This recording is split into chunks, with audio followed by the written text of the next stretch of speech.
the old one. I'd like to call this meeting to order. Please rise for the Pledge of Allegiance. Pledge allegiance to the flag of the United States of America, to the republic for which it stands, one nation, under God, indivisible, with liberty and justice for all. That is our mayor of the day, Emma Smith, who is going to be a third grader at Field School, and her parents were generous enough to be the donators of Mayor for the Day for the Elmhurst YMCA. So let's give a round of applause for Emma Smith.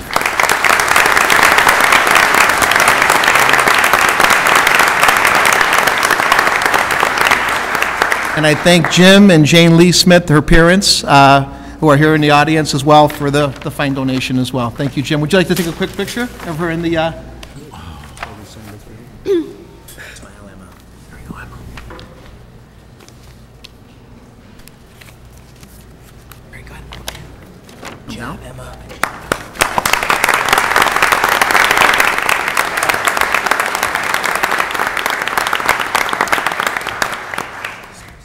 And I just wish we could have a mayor that's sweet and nice every day. Oh. That's a shot. Ouch. There she is out there. She points to himself. And to make this meeting official, it is Clerk Spencer to call the roll, please. Pezza. Here. Gutenkopf. Here. Leader. Here. Dunn. Here. Graham. Here. Polumsky. Here. York. Here. Hipskin. Here. Healy. Here. Levin. Here. Kennedy, absent. Morley. Here. Wagner, absent. Mulliner. Here. 12 present, 2 absent. 12 present, 2 absent. We have a quorum. And the next item on the agenda is the public forum, public hearing, I should say, for the North York TIF. It's the North York Street TIF. This is not a vote tonight on the TIF district, but this is strictly a public hearing. So I would open this up. There is a public hearing scheduled for this evening. The public hearing concerns the proposed City of Elmhurst, DuPage and Cook Counties, Illinois North York Street Tax Increment Financing Redevelopment Project area. I call the public hearing regarding the proposed North TIF to order. Madam Clerk, can you please call the roll? Pezza. Aye. Gutenkopf. Oh, here. Leader. Here. Dunn. Here. Graham. Here. Polumsky. Here. York. Here. Hipskin. Here. Healy. Here. Levin. Here. Kennedy, absent. Morley. Here. Wagner, absent. Mulliner. Here. 12 present, 2 absent. 12 present, 2 absent. We have a quorum. The purpose of the public hearing is to take public comments concerning the approval of a redevelopment plan and project to be known as the North York Street Tax Increment Financing Redevelopment Project Area, and the adoption of tax increment allocation financing therefore. I'd like to introduce our Assistant City Manager, Mike Kopp, and Bob Richlicki of Kane & McKenna for the North York TIF overview presentation that are here as well today. I would ask that the clerk declare any written comments received for the record. There are no written comments received. Okay. I think we do the presentation before we get to the rest of it. Okay. So before I move on for the actual hearing, I would actually ask for Assistant City Manager Kopp and Mr. Richlicki to actually go ahead and proceed with the presentation. Thanks, gentlemen. All right, thank you.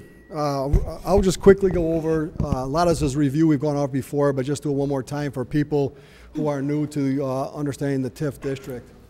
So just an overview of tax increment financing. TIF overview. The TIF is a municipal financial incentive tool created by Illinois State Legislature in 1978 to assist communities in implementing sound economic development. It can provide infrastructure and public improvements. It can pay for consultants, engineering, attorneys, acquire property or prepare sites, and it can pay for other eligible costs per the TIF Act. But the interesting thing, or the important note, is that all those projects or costs are for the TIF district only. It's for benefit of that TIF district and not for use in other areas. When is a TIF the right tool? Yes, you have to ask, when will the area benefit from the TIF designation, and what is the area's current condition or past history? to include inducing industrial projects, commercial projects, downtown improvements like we saw in our TIF 1, or residential and mixed-use projects. It depends on the land use and what the redevelopment plan and project are trying to accomplish. How is TIF implemented? Determine the area to be studied, adopt the feasibility resolution, determine whether it's feasible for this area to be a TIF designation, and then there's qualifiers per the TIF Act. And there's two basic foundations you have to go by, whether it's a conservation area, which is determined by the age of the structures in the area, or a blighted area. And once those two are determined, there's other criteria. Barbara Schlicke will talk about those on his part of the presentation. So the basics of it is that it's basically splitting the property tax revenue generated from the properties in the TIF district. And the property tax are still assessed as they always would be by the DuPage County assessor. There's no increased taxes for this area. There's no tax breaks for this area per se. They pay their property taxes every other property taxpayer would. And it gets split up into two different buckets per se. One is the base revenue. So the day the TIF goes in place, the DAVs are determined at a set point, and all the revenue, property tax revenue to that level still gets distributed to all the local governments. It goes to the school district, the park district, the county, COD, wherever it would go. And any increment that's developed by redevelopment in that area, and that EAV goes up and that property tax revenue goes up, that bit that goes up above that base gets reinvested in that area. For instance, here's like a little graph that shows, look at that blue line going across. That's the base EAV. When that TIF got put in place, that's what the assessed valuation was. And then as redevelopment projects happen in that area, you'll start seeing property tax revenue because of the increased EAV and the increase in development. You'll start seeing the EAVs go up, and the property tax revenue then would go up in turn. And that green area, that would be the increment that's produced. That increment is then reinvested in the TIF district. And the money that money has to go in that area for benefit of that area. We have 3 current TIF districts right now in Elmhurst. I'm just going to really quickly go over some of the successes of the TIF districts that we have right now. I mean, if you go to the 3 areas, you could see the successes that we've had, and but there's some other information on it too, the financial successes. TIF 1 is the downtown TIF. It's a central business district, and that was established in 1986. And in 1986, that EAV was 21 million. In 2011, it's 85 million. So there's, by the reinvestment and redevelopment with those property tax revenues in an increment, we've increased the EAV in the area by 4 times. In 2004, there was an intergovernmental agreement that allowed to release some properties from the TIF district and extend the TIF. The school district at the time came to the city and said, is there any way that, specifically talking about the TIFs, is there any way to help the school district as far as the revenue goes? They're looking for $1 million. So the city said, we will release 9 of the parcels with a total EAV of $26 million. And that, at that time, produced $1 million in property tax for District 205. The TIF continued to do well, and so the city said, well, we can release more properties in 2006 and in 2007. So we released $9.5 million of property in 06, another 4.7 in 07. So that total EAV of what the released properties in 2011 was $36,944,000, and that released property produces $2.2 million to all the taxing bodies on an annual basis. And so to allow the city to release those, we release those properties, and then to make up that difference of the money that would have got paid in that TIF till it ended, there was an extension of the TIF. And what the agreement was that the city, when the extension starts, the TIF will get the money that it did not get when those parcels were released. But as soon as that money's paid back into the TIF, all the taxing bodies would see the revenue they saw if there was no TIF. And so in 2014-15, $670,000 will be released as surplus to all the taxing bodies. In 15-16, $2.1 million, and so on up until 2021-22. It's estimated about $2.5 million will be released to all taxing bodies as surplus, so a total of $17 million between 2014 and 2022. And so the TIF 1 has been very successful, not only in the vibrancy of the downtown now, but financially for all taxing bodies. TIF 2 was established in 1993, and that base EAV was $4.5 million, and currently it's $16 million. So we saw also about a 4 times improvement on EAV. What we did in TIF 2 for other taxing districts is we did a surplus distribution of $734,000 in 2004, and part of that was the $1 million that the school district was looking for. Because the way taxes are paid out, we can only, the released properties only produced a half a year of property tax, so $500,000. So we released $730,000 in TIF 2, which in turn is about $500,000 to the school district. We make up that $1 million. And in 2010, there was a surplus distribution of $615,000 from TIF 2. TIF 2 is the area on Lake Street around Walnut where the Toyota, the Elmhurst Auto Group, Toyota dealership is. There's a bank, new bank there. The Superior Ambulance Building, Say Cash, cable behind it, marine paper. That area up there is TIF 2. Again, a lot of new development in that area, and it's been very successful so far. The last TIF is TIF 3. That's St. Charles and 83, the Dominic's Kmart Kohl Shopping Center. And that base EAV was $4.3 million, and that has increased to $12 million on that single project. And what we've done with that one to help the other taxing bodies is there's been a revenue share based on CPI not to exceed 3%, and the total surplus that's been distributed since the beginning of that TIF is about $660,000 to all their taxing bodies. So everybody knows that they've been to that St. Charles and 83 shopping center. It was a very successful project. It allowed us to move our public works garage into property that was maybe not as valuable for retail sales as the property that was on it right now, and that was part of that move was to expand that current shopping center that was there and have it rebuilt. So those are the three TIF districts we have right now.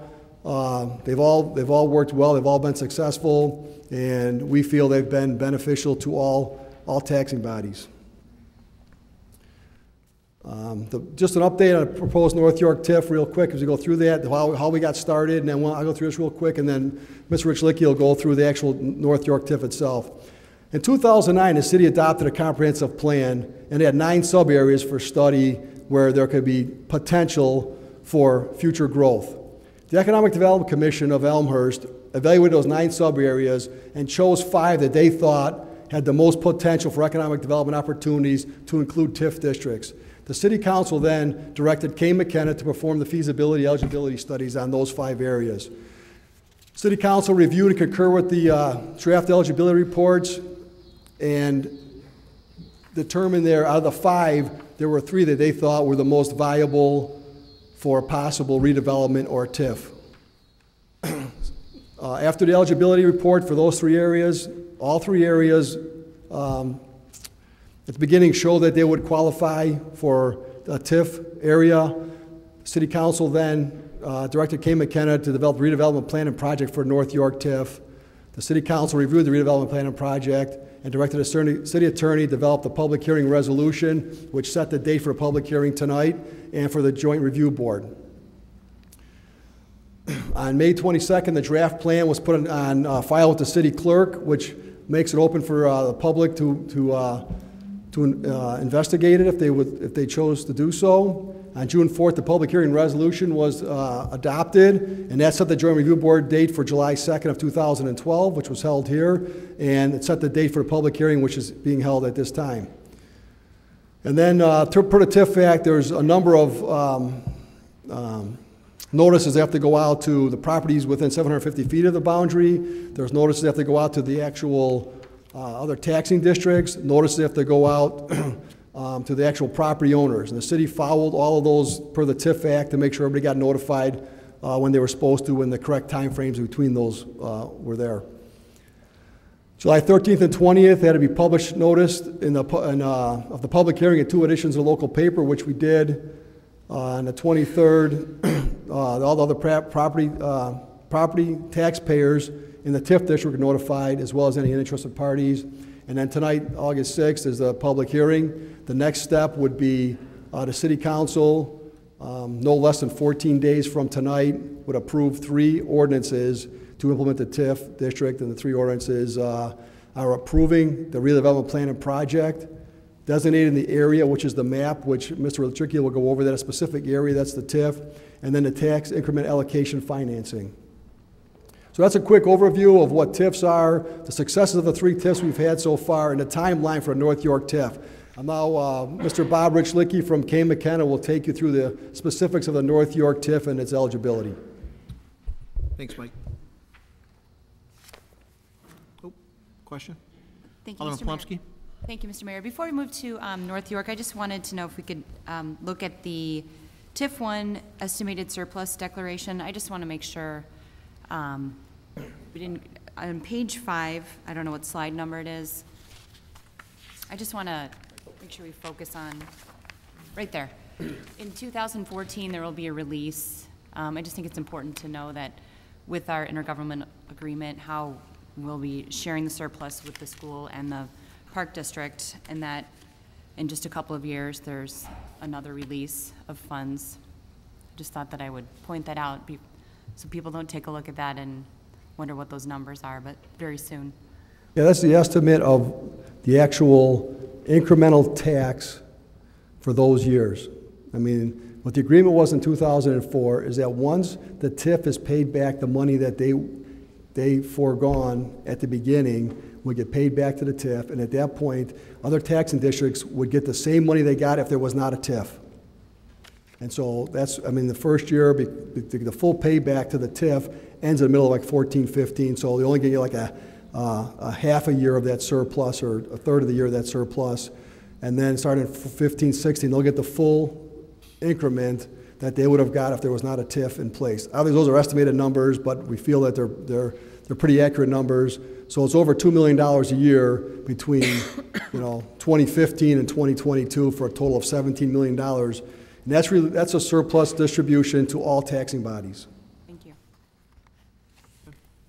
Alderman Brown? I'll call the Alderman. Thank you, Mr. Mayor. Just really quick, it's not a question on the presentation itself. I appreciate the presentation, and I'm sure many in the audience do as well. I'd just like to make a request to have this added to the city website. I'm looking at the website now. On the city website page, on the right-hand side under quick links, there is a link for TIF information. If you weren't able to digest this in the quick 10-minute presentation, feel free to go to the quick links on the right-hand side of the city website to digest this, as well as a lot of other interesting information on TIFs. Very good. Appreciate you bringing that up. Alderman Epstein, you have a question? Not a question, but also a comment similar to Alderman Polumsky's. TIF 1, you mentioned, is tripled in its time. In its EAV, TIF 2 tripled and TIF 3 almost tripled. It's important to point out that TIF 1 is about 21 years old. What did that start in 86? Yeah. 86. 86. Yeah, 26 years old. TIF 2 is what, 12 years old, and TIF 3 is, TIF 2 is 15 years old and TIF 3 is 12 years old. So they're doubling and tripling in EAV at a much greater rate than TIF 1. So the success of these TIFs are pointed out, merely by the numbers on that. And I think kudos to our predecessors who actually put these in place, because these were areas that were actually either declining or lagging in value. So hadn't been for this tool, we wouldn't have seen 2, 3, 4 times EAV value. So I think that's important. We've got 3 success stories, and now we're looking for a 4th. So any other discussion? Alderman Pezza. Thank you, Mayor. In reference to this slide, just a quick question. Do these numbers reflect the way TIF 1 currently sits with the 4 parcels south of North Avenue incorporated into these figures, or will these figures change if those 4 parcels are removed from TIF 1 come 2014? I believe they include those, but the increment on those is about $30,000 a year. So that these numbers would change if that were to happen. Okay, thanks. Very good. Okay. Very good. We'll move on to Mr. Richlicki.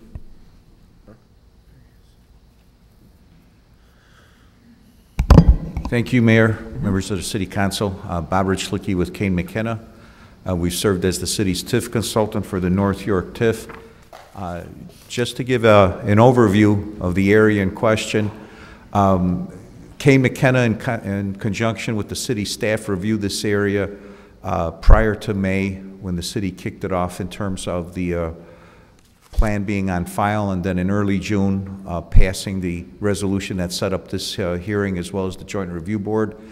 And essentially, if we go to the right side of the map, that is the southern boundary of the TIF. We start around North Avenue, include some of the properties to the south that are in the downtown TIF, the CVS Panera, the Hahn Building, a fast food establishment on the east side, as well as a medical office. As we go north, we bring in the frontage properties on the east and west side of York Street.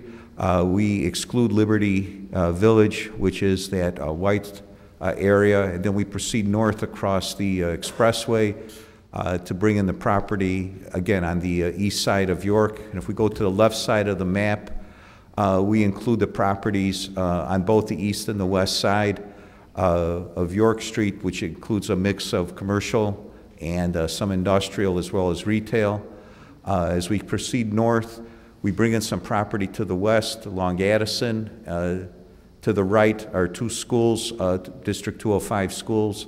And then as we proceed north, we stay on the west side of York Street and then proceed west along Grand to bring in some commercial properties in that area.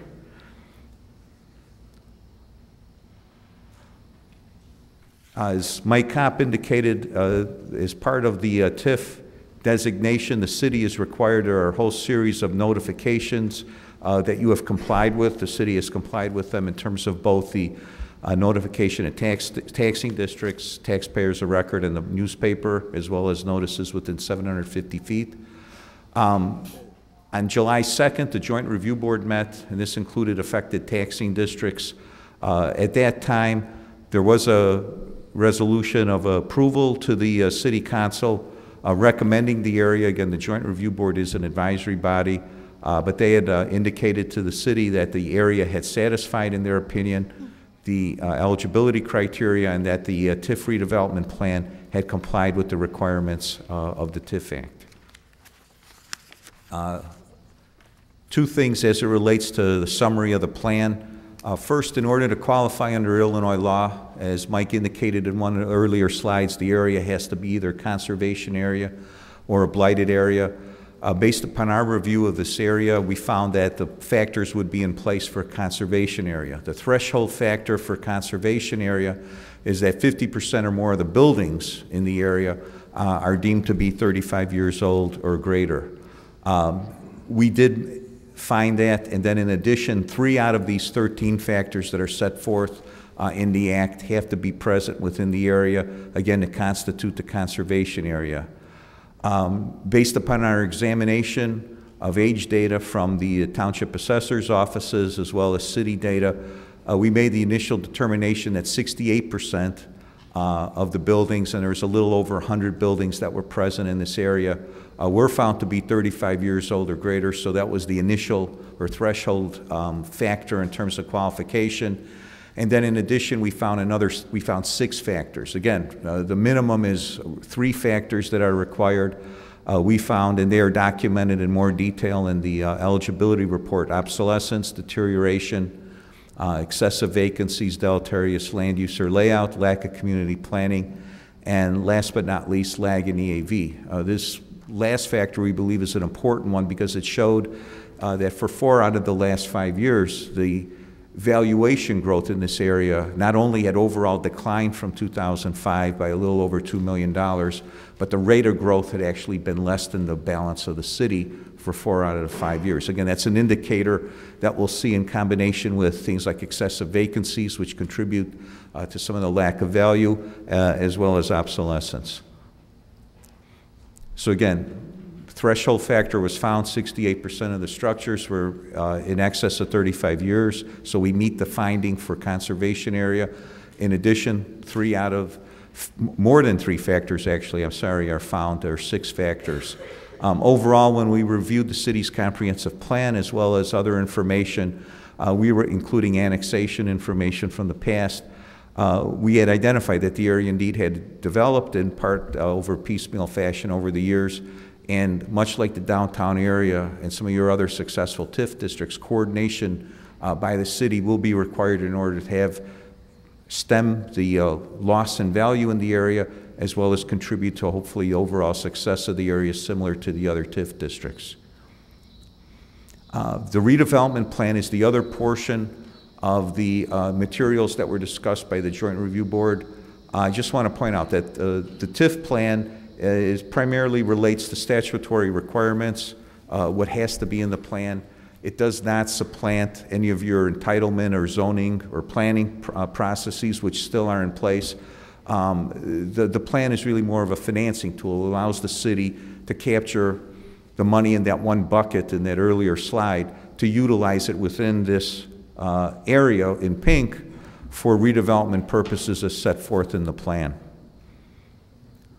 So the plan, by statute, we identify the boundaries and the legal description, and the reason that's important, that's where the money would be spent. Any increase from those areas would be utilized within the TIF boundaries. As Mike indicated, this does not mean any increases in taxes. Taxes are paid the same, property is levied or assessed the same, whether you're in or you're outside of a TIF district, exactly the same. What does change is any increase in taxes over that base is identified by the county, and those incremental taxes or that incremental assessment due to valuation and the taxes thereof are put in the bucket that the city keeps a special tax allocation fund for the North York TIF district. In addition, we've identified goals and objectives building upon the work that the city has done in 2009 in the comprehensive plan in terms of land uses. There's an estimate, and again, this is an estimate over a 23-year period of $89,125,000 in terms of potential redevelopment costs. Again, it's just a budget. It's required by the TIF Act. The city's utilization of that budget will depend on actual performance of the properties, and again, and the city council would make decisions as to how that money is spent. Again, but pursuant to the law, we do have to are required to put a budget in identifying certain types of expenditures. The base EAV, or equalized assessed valuation, in the plan is almost $32 million. That's based on 2011 data from the county, and utilizing estimates. Again, these are estimates at this point for redevelopment, looking at underutilized property in the TIF, at potential revitalization. We estimated a growth of anywhere from 105 to 150 million. And again, this would seem to also be in play or close to what the city's experience has been for their other TIF districts. The purpose of the public hearing today is for the city council to field any questions that the public may have regarding this plan. As the mayor indicated, no action would be taken today. You'd have to wait a minimum of 14 days before considering the 3 ordinances. Once those 3 ordinances are passed, they would then be filed by the city with the county clerk, and they would determine the base equalized assessed valuation for this area, which would be in place for the next 23 years. Again, our estimate is a little close. It's almost 32 million. That concludes our presentation. Mayor, would be, again, if there are any questions, glad to try to answer them. Thank you, Mr. Richlicki. We have any questions from the council this time?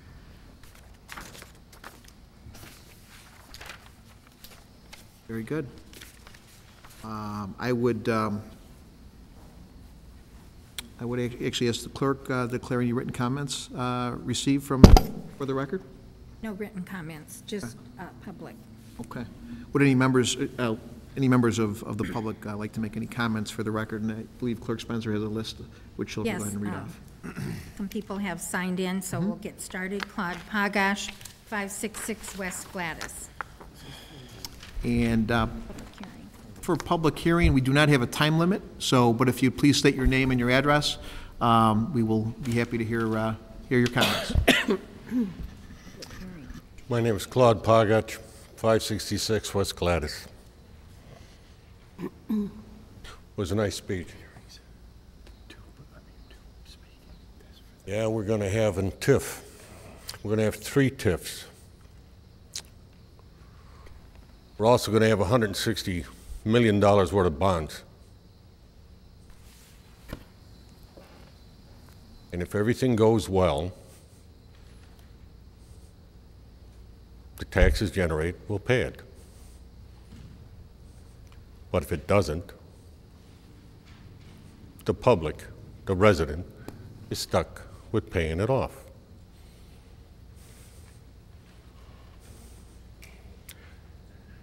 Once you increase the bonding of the city, you kind of put yourself right behind an 8-ball, because Morley went to $160 million. Mr. York has thrown in $10 million already. That's $170 million.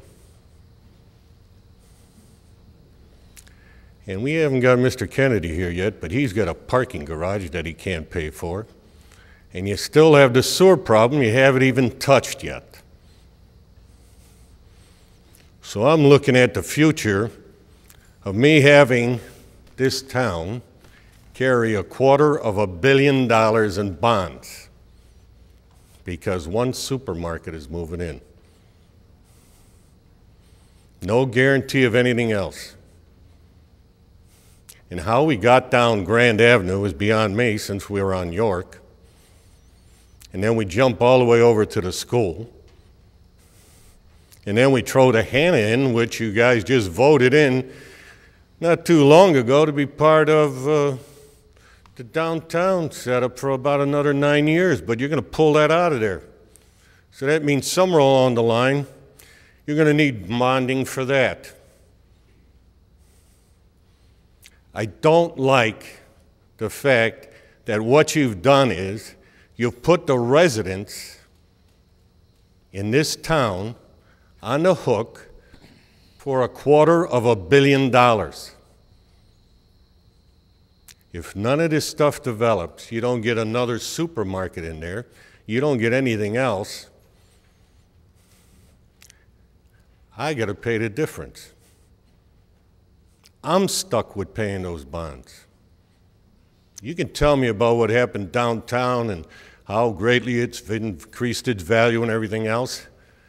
But while these bonds are sitting out there and they don't get paid and the school doesn't collect for 10 years, there's only one other body they're coming after, and it isn't the businesses that you've just taken off the market.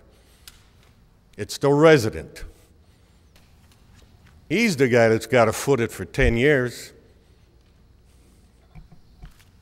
because those bonds have to be paid off. And as the gentleman said, the money in them bonds have been allocated to do certain things, but it's left up to the council to decide how the $89 million is spent. Not the way it was allocated, not the way it was reported, but the way the council figures it should be spent. And when Kennedy comes along with this parking garage, and you guys finally take that $1 million issue you got that you paid for from that engineer to in theory solve the flooding problem, you're all going to be running for some bonds. And that doesn't leave out next year, because there'll be another reason to go out for bonds. And I, as a resident, don't want to be sitting out there hanging in case this thing all falls apart. And the improvement in the downtown, it's all facade. I've yet to see a wrecking ball go through downtown and knock down a half a dozen buildings and put up another building that isn't 35 or 40 or 50 years old. You put up facades. You put up new drywall in them. You didn't put up any new buildings. So don't tell me this is all just great. Not when you guys are voting to put my neck in the noose. And don't tell me it's all going to pan out. And how this thing has grown from North Avenue to Grand Avenue, down Grand Avenue, east of Grand Avenue, and you're throwing in the Hannah, as one alderman asked, how the heck can we put the Hannah project in this thing if we stop it at North Avenue? Don't worry about it. I'm worried about it. You had a consultant down here marching around and talking about what he wants to build down there. And I know the first thing that's going to happen is we're going to need a bond issue for that and increase that 89 million. So I don't care for the TIF. I don't care for the three of them because I'm stuck, not the businesses. Because like St. Charles, the lumber supply company and tool supply company, they moved. Kmart moved out. You were fortunate to get what you got down there. And now you're including the school in the park district, and you're going to give them a lump of the money? And in the meantime, while they're losing all this money, who are they going to come and see? How often have I sat in this council and heard, but Claude, we don't have control over the school. We don't have control over the park district. No, you don't. But that does not stop those entities, when they're running short of money, to increase the taxes on my house, which is on the bill, that does include the city. And if this stuff fails, I'm stuck. And I already have a vague idea what $60 million that you guys already owe is costing me. Add $160 million to it. So if you vote for this, remember, the residents vote you into office, not the businesses. Thank you, Claude. Gilbert R. Fisher, 586 North Van Auken. I am 100% against this. This is an old shell game in a new form. It's designed for one thing, to get more money out of the taxpayers of the citizen of Elmhurst. That's all it is. You're going to raise our taxes again, and it's not going to be a tax because it's going to be something else in a different name, but it's going to be a tax on our backs. One of these things was closed out not long ago on Lake Street, and everything was fine. And then somebody found out, wait a minute, a lot of money was missing. What happened to this money and that money? And it turned out, hey, the city of Elmhurst came up with a lot of extra money that they didn't use. The city of Elmhurst went around in circles and they said, oh, okay, what do we do? They gave $250,000 in a special check to School District 205. I give them $4,000 a year on my house, and you got extra money from the taxpayers, and you give them an extra $250,000. What are you, nuts? It goes back to the taxpayers. Another one of these crazy things that you do with the shell game is when you built the fire station on the south end of town. The fire station we had was on fire department property. The new firehouse goes on the park district property. Fire department has to buy the park district property for $460,000. Who owns the property in the city of Elmhurst? The taxpayers. We got it shoved up our butts for an extra $460,000 from the fire department to the park district. We own the property, we had to rebuy it again. This is a shell game that you guys come up with to shaft every taxpayer in the city of Elmhurst. It has to stop. I only know one way to do it. We need George Washington, John Hancock, all these old guys to start a revolution to tear this country apart and start new against all these taxes that you are shoving down our throats. And this big presentation is only for one thing. Everyone's going to pay more money to you that you can play with in the back room. Thank you very much. Thank you, sir. Yeah, I would appreciate if we don't applause when people speak, because we have people with different views, and it's just not how we handle ourselves in the city. So I would appreciate we let the speaker speak, and we don't applause either way, okay? If it happens again, I'll be asking people to leave. Thank you. Next, we have Steve and Sandy Wilt. Seems like they represent Wendy's at 956 North York. I'm Sandy Wilt, and I represent SJW Incorporated. My husband and I own the Wendy's on North York Road, and we're concerned about the increase in taxes, which are already very high as a commercial property. A few years ago, you added a 1% surcharge for food and beverage tax that we pay in addition to the regular taxes. So we are against this property, this project. If you do any kind of construction on the roads or the sidewalks or anything that decreases or interferes with the traffic, that interferes with our business. So with the additional 1% we've been paying the last couple years, we feel this is enough. Thank you. Thank you. John Robiletti, 625 West Gladys.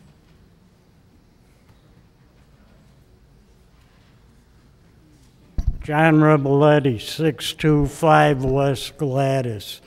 Now you got this North York TIF district today. What's it going to be after you okay this? The next TIF for the place here or there, the other two TIFs, we can have another meeting on each of them? And then the Finance Committee, I'd like to know when, one time that you guys cut anything. You keep raising everything. Well, it's only $3 a month. It's only $2 a month. But then when the county raises the tax, it ain't 2 and 3. It might be 6 and 8. How about cutting something instead of, oh, we got to put sewer tax on? They don't come in our neighborhood to check the sewers. You said that the second ward was the worst ward that got hit in the storm. How come it took so long to get over there to clean it up? What do they do, the south side first all the time? How about the second ward? Thank you. Thanks, Mr. Robiletti. Next, Tamara Brenner, 137 North Caroline Avenue. Tamara Brenner, 137 North Caroline. So I've been to a whole bunch of the meetings during which this TIF project has been discussed, the DPZ committee meetings, various council meetings, and the Joint Review Board meeting, because I was interested to watch this process unfold from the beginning. All the other TIFs, as we just heard, were in place when I moved here in 2002. The common themes at these meetings have always been the time. I'm very sorry. Should I start again? Okay. The common themes at the meetings have always been the timeline and the criteria. Again, we heard tonight about the timeline and the criteria. So far, from what I can tell, this thing has moved along pretty much as fast as is legally possible under the TIF Act. In fact, at the council meeting at which the second installment of the consultant's work was approved for $70,000, I talked with one of the consultants as he was leaving the meeting, and he expressed astonishment at how quickly and easily that had flown through, really with no questions or discussion or anything else. At the JRB meeting, which was held in early July, even in the face of requests by two of the taxing bodies, the school district and the park district, to continue the meeting to a later date to allow for more intergovernmental discussion before reaching a decision, the greater concern to others was that scheduling another meeting was just too logistically difficult, and they should just get on with the vote right then that night, which they did. Tonight, we are going to see the first slight slowdown in the process in that the anticipated DPZ report recommending approval of the TIF is not on tonight's agenda. From the DPZ committee meeting of July 9th, which I did attend, one of the items is reported in the minutes that a committee report recommending approval of the ordinances will be on a council agenda subsequent to the North York TIF public hearing on August 6th.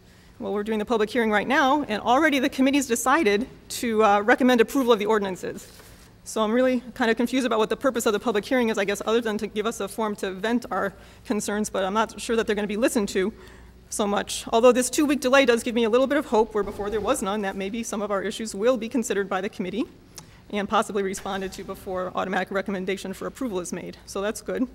And I understand from Mr. Morley, who I spent some time talking with today, thank you very much, that further discussions between the school district and the city are currently underway, and that positive progress is being made there, and that's really the reason for this delay in issuing the DPZ report, to allow that process to continue. That's also good. And I think we heard tonight that there's a 14-day minimum delay, which is required after this public hearing before these ordinances can be approved, but it's also my understanding that there's a maximum time of 90 days before the city has to act in order to approve this TIF district without having to start over. So if the city needs more time to negotiate with the school board about an intergovernmental agreement more than these 2 weeks, I think they should take more time to do it. That's about the timeline. So about the criteria, we heard about that tonight too in the presentation. The bar to me that must be met to designate these conservation areas, which is what we have. We don't have blighted areas, we have conservation area here. The bar to me seems pretty low, meaning these minimum three things on the list. At every meeting we hear this again and again about these criteria. We have to have the buildings over 35 years old. Half the buildings have to be that old. There's talk about cracks in the concrete and the lagging EAV, et cetera, et cetera. And I don't argue that these criteria are met. We've met the legal criteria to declare this or designate this a conservation area. And we can do that under the law, but my question is whether we should do it. I'm waiting for the conversation about whether it's a good idea or not, although the city has presented its case for why they think it's a good idea. But we met the criteria, and I'd like to know what are the assumptions that result, for instance, in this estimated growth of EAV to $105,000 to $150,000 from its current million dollars from its current 32 million. What are the assumptions that are being made, and are those assumptions valid in today's market? Today's market is being a lot different than the markets from the previous TIFs that were instituted in 86, 93, and 96. Now, 2012, we have a very different market conditions right now. I understand the desire to make Elmhurst competitive with other communities in a world where incentives to businesses are pretty much expected. But I wonder if designating a TIF is the only way to go about providing these incentives. There was talk of SSAs and other things that were part of the initial discussion when the consultant was retained. I heard that at the beginning, but I never heard anything about it since. We just moved right on to TIF and only TIF. Also, these TIF districts, although the city says that tax collections are still the same, that's true. The tax collections might still be the same, but the bucket that's going into the incremental part of it, that bucket doesn't get shared with the other taxing bodies, and those other taxing bodies still need to collect whatever dollar amount they need to collect. So where are they going to get that money from? Like other people have said, they're going to get it from the residents. If they're not collecting from owners of property within the TIF, it's got to come from outside somewhere, and that's us. Is my understanding, by the time you get done approving this TIF and the two others under consideration for this year, that we'll have 85% of the commercial property in town within a TIF district, so that leaves the residents to cover pretty much everything. I think the least you guys can do now is to have these intergovernmental agreements in place parallel with this TIF to help mitigate the difficulties that they're going to experience. The school district being the main one, Park District as well. I question whether establishing a TIF in a down market, getting back to market conditions, whether it's a good idea to establish a TIF in a down market, which is what we have. My property value and everybody's property value, I think, went down this past year, and the assessments might go down again next year. Now, this is my understanding. If the market EAV of the TIF district goes below the frozen value, the base EAV that's established right now, if that market value continues to decrease in a given year, then there's not going to be any money to put in the bucket of the increment. There won't be any funding for that year. That's the way I understand it. The TIF still has expenses. We've got lawyers' fees going on. We've got consultant expenses.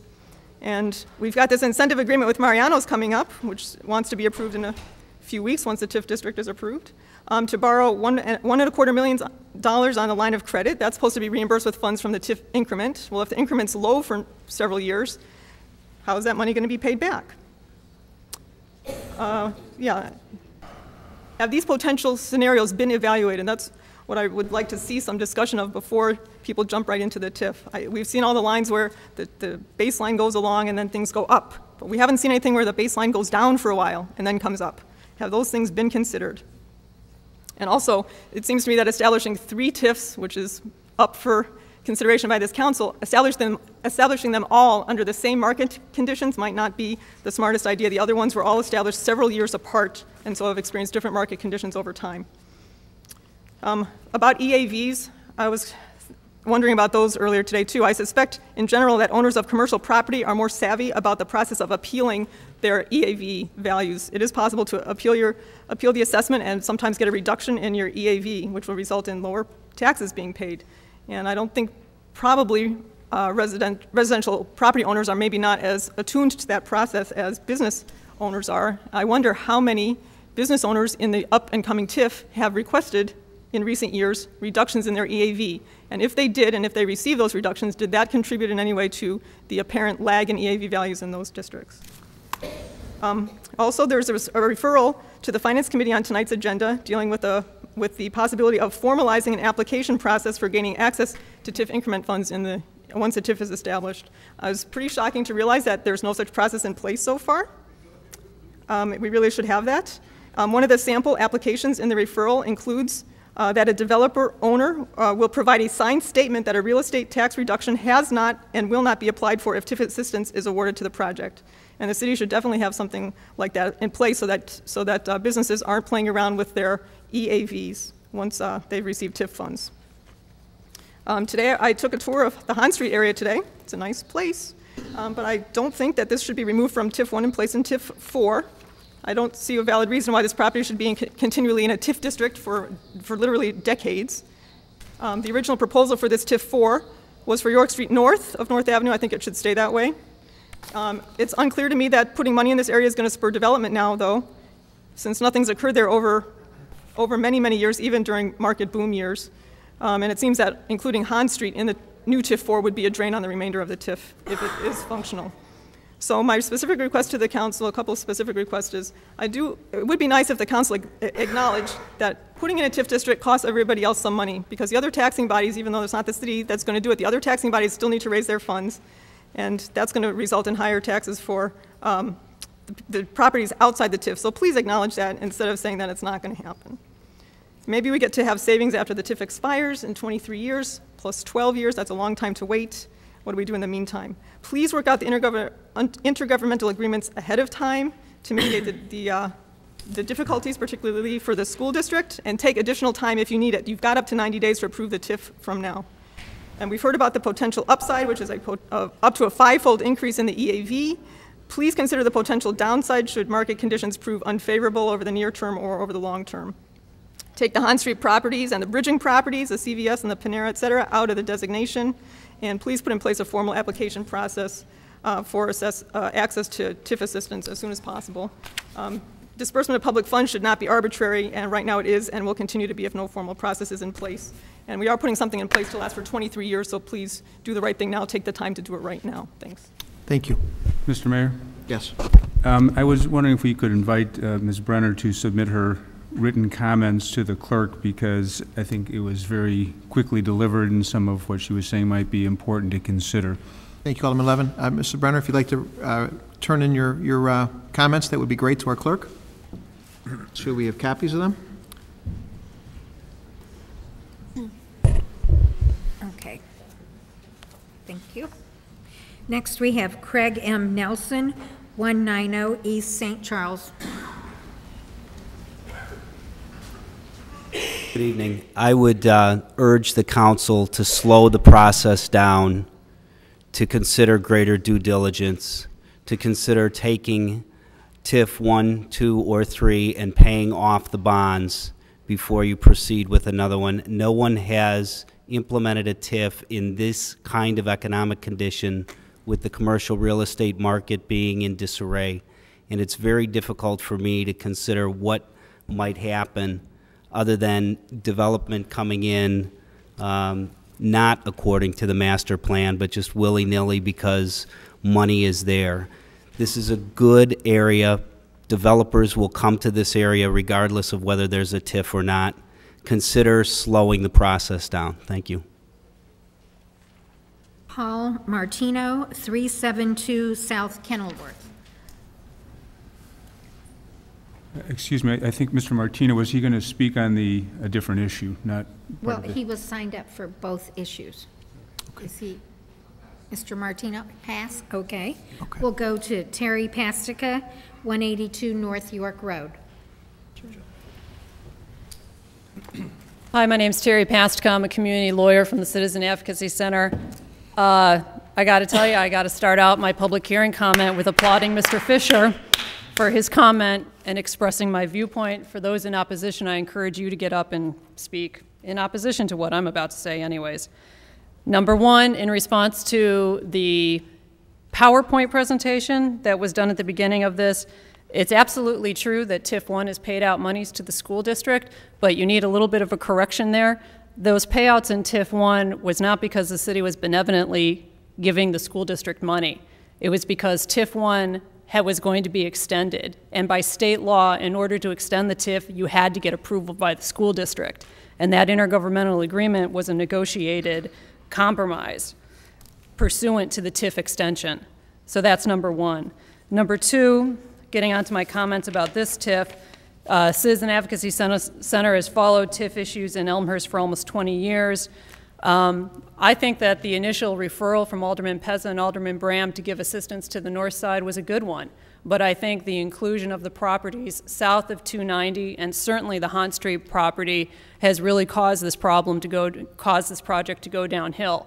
I don't think there's any business of those properties south of 290 and definitely Hahn Street being involved in this TIF, and I think that it's turned a good process into a corrupt one. And also I think that the lack of inclusion by the school district and the park district early on, the most effective taxing bodies, has been highly problematic. I think some of the discussions that have been happening tonight with public comment is a difference between what is legal in terms of what are the legal obligations and legal timelines that the city has to hit to allow it to implement these TIF districts versus what is the right thing to do. And so some of my comments are based on what's legal and other ones are based on what's right. With respect to the Joint Review Board meeting, I don't think anyone on the council should be under a pretense that the favorable vote from the JRB was an overwhelming endorsement of the TIF district. I think anyone who attended the JRB meeting clearly observed that for some taxing bodies, there was simply disinterest in substantively analyzing, is the TIF good for those taxing bodies and is it good for the residents of Elmhurst?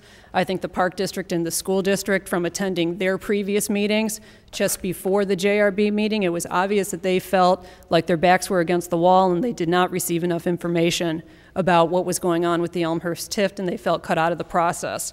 And so I think that the vote should not be viewed as a rousing endorsement, but rather a tepid, okay, we're going to do it because we really think our backs are against the wall.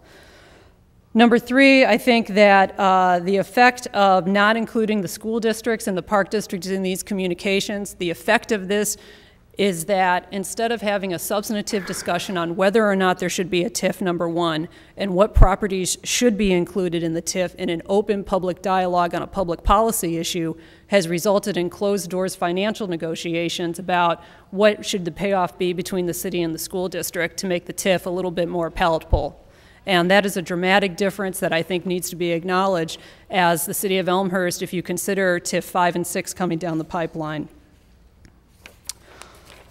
Number four, so of the properties south of North Avenue, there's 11 parcels of property. Of those 11 parcels of property, 9 are owned by the city. There's 2 parcels of property that are not owned by the city, the CVS and the Panera, and then the gas station. Both of those properties clearly are not experiencing economic disarray. The Panera and the CVS is doing great, and the gas station is probably one of the hottest properties in town. As it relates to the 9 properties owned by the city, I really question what the city has done to maintain those properties. Before you think about taking it out of TIF 1 and placing it into TIF 4, there needs to be a question of what has the city done during the time that it's owned those properties. I've said this before, Citizen Advocacy Center used to be located in 238 North York. The reason why we left that property is because we were told development of that property was going to be imminent. And so we started looking for another location. And in that time, nothing has happened to that property. And so as you go through obsolescence, deterioration, excessive vacancies, we were on that property. The building just south of us, there were tenants in that property before we were informed that the city was going to buy it and a new development was going to go.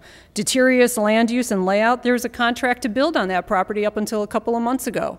So how can you say that property isn't ripe for development where just a couple of months ago there was a contract to build? And lack of community planning, you know, I just don't see how you can realistically claim lack of community planning for that parcel of property when the contract to build was for first floor retail and then second and up residential townhomes or something, and now you're basically considering the same thing, or you're engaging in the planning process. And then also for the properties south of 290 South, when I looked at the map, we do a lot of redistricting work at Citizen Advocacy Center, and I thought it was a map that came out of the General Assembly. To me, that looks like a gerrymandered TIF map. There is no reason why those properties south of 290 should be included, and the only reason why they're in there, from my perspective, is so you have a corridor to Hahn Street, to bring Hahn Street into TIF 4. And that is not an appropriate use of TIF. I understand that the north side needs help, and that makes good sense, as it was proposed originally by Alderman Bram and Alderman Pezza, but including it the way it is now doesn't make sense. I only have 2 more points, so please bear with me. I forwarded all of you an article a couple of weeks ago about a TIF study done by the Citizen Advocacy Center in 2004, because our contention is that everybody pays for the TIF. All property owners pay for the TIF. This is not funded just from those within the TIF. And I wanted to point out to you in that article that County Clerk Gary King was contacted for the article in the Doings newspaper. Unfortunately, they're not around in 2004. And in response to the question about who pays for the TIF, County Clerk Gary King was quoted as saying, "You can definitely say the people pay for the TIF. There's no question about that." The TIF should be used in a conservative manner, and this TIF is not being used conservatively. And considering that everybody pays for a TIF, everybody pays for the TIF, the scenario that you're creating is you are privatizing profits and socializing the cost of development, and that's not right.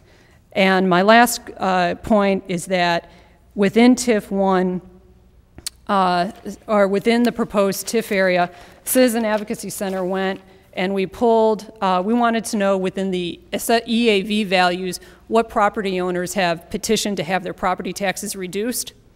And we found, so there's 177 parcels, I think Kane McKenna said, and of those 177 parcels, 15 requested property tax reductions. 2 of those parcel owners, the property tax reduction was $1.5 million. One property owner, it was assessed at $800,000, and then there were 2 property owners that we see at $250,000. And so my question is, how does that factor in when you're doing your EAV valuation for property owners who proactively ask for a reduction in their property? And when you go and you look at TIF 5 and 6, I ask that you consider that in as part of your research. Thank you. Thank you. Next, we have John Scubis, 281 North York. Good evening. I'm John Scubis. I'm here on behalf of Hamburger Heaven, which is at 281 North York, and my comments, unlike many of the comments tonight, are a little bit more specific to that parcel of property. Also, some of them may seem repetitive because a lot of people brought up some similar points, but I'm going to have to address them here too as well. As all of Elmhurst knows, Hamburger Heaven has been a neighborhood icon for decades, a nostalgic piece of the fabric and mosaic of Elmhurst for not only the residents of Elmhurst, but also for all of greater Chicagoland. Many of you in this room can trace many happy summer memories back to Hamburger Heaven. When the TIF district was originally proposed by Aldermans Pezza and Bram, it was to include the properties north of North Avenue. However, the draft that we saw tonight of the proposed redevelopment plan includes a few properties south of North Avenue, my client's property, the adjacent property on the east side of York, and the handful of properties that we heard about on the west side of York. I'd like to remind everybody that these few properties south of North Avenue are already part of TIF number 1, and as such, I would question why they would need to be part of the new TIF district.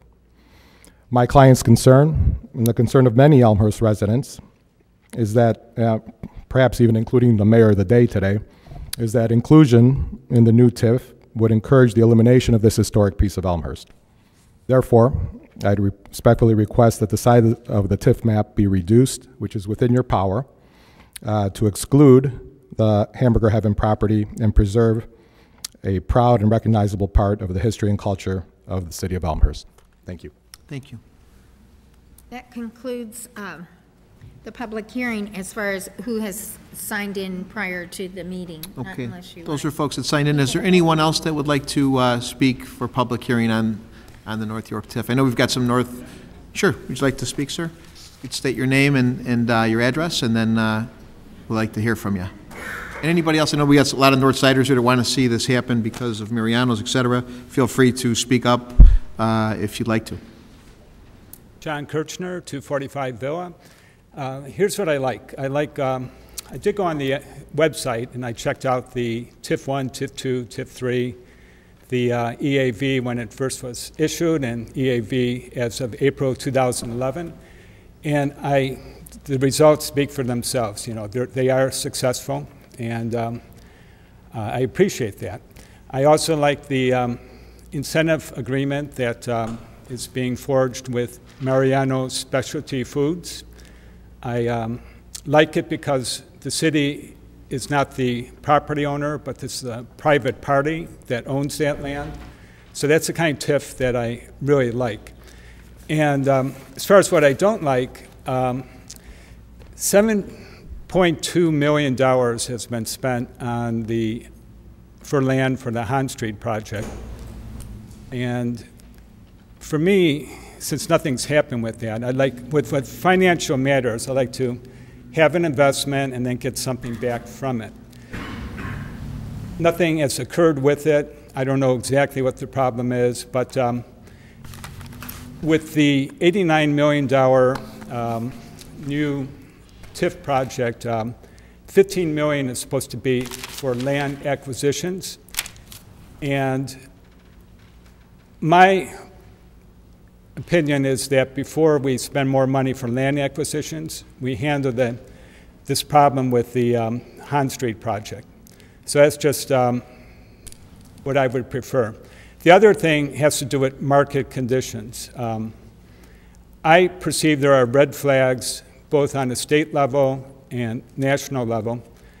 And I'd be curious what the council as a whole, what market conditions you are going by as far as making this kind of investment for the future. You know, I could be convinced, but I'd like to see, I'd like to have more information. Right now, there's not enough information. I don't know what these market conditions are that you're basing this $89 million, or the $15 million land acquisition and the $89 million project. I'm not sure. I just need more information. So anything you could address on that point would be appreciated. And as far as my wish list goes, I think TIFs are an effective redevelopment tool. I'd like to see them keep being used. And the other points I handled already. So thank you. Thanks, Mr. Kirchner. Anybody else? Okay. Hearing none. Mr. Gentleman, would you like to speak, sir? Okay. Anybody else? Okay. I will officially close the public hearing at this time, and I would ask for a motion to adjourn the public hearing. Alderman York with a motion. Second. Alderman Dunn. And all in favor say aye. Aye. Opposed say no. Okay. The public hearing is adjourned. And City Manager Grabowski would like to make several comments. A couple of the questions that were asked by the public I'd like to address, or ask our consultant or assistant manager to address. The first statement that we're issuing $89 million in bonds, that is not true. We are not issuing any bonds at this time for the TIF district if it goes through. As projects come up, and depending on how the funding is established for any given project, bonds may or may not be issued, but that's dealt with on a project-by-project basis. The second question, and I think this is a little more common, and I'm going to ask Mr. Ryschlicki to address this, are the criteria for the growth that we have in the TIF, and related to that, any EAV reductions that might happen during the growth of that. How was that factored into your analysis? As it relates to the EAV reductions, the TIF Act is silent as to how you get there. Basically, the TIF Act requires the municipality, in this case Elmhurst, and us as your consultant, to look at the data as certified and as equalized for each of the last 5 calendar years. But I would point out that if it has been protested, that usually is indicative of some economic issues, as they may be related to things like we saw the excessive vacancies as well as the age of some of the parcels. But to summarize, the TIF Act is silent. It basically says, look at the raw data as equalized and certified, the final data, in effect, for each of those calendar years, and that's the data that you utilize in order to make that determination. Very good, very good. Thank you. Thank you, sir. Any other questions or discussion before we move on? Okay. I will move on in the agenda to recognitions. We have a recognition from our fire department, which is Fill the Boot program, and we have from our firefighters department, from the fire department, we have Dan Drzicki, firefighter Dan Drzicki, firefighter Steve Reynolds, for the MDA Fill the Boot. Gentlemen, if you could please come up and that's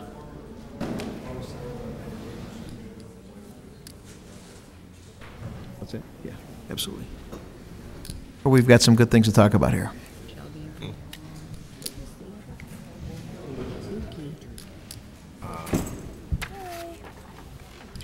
Hello, my name is Cassie Vidros, and I am a fundraising coordinator in the Downers Grove office.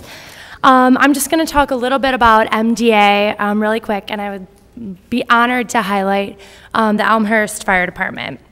MDA provides services to the local families, especially in Elmhurst.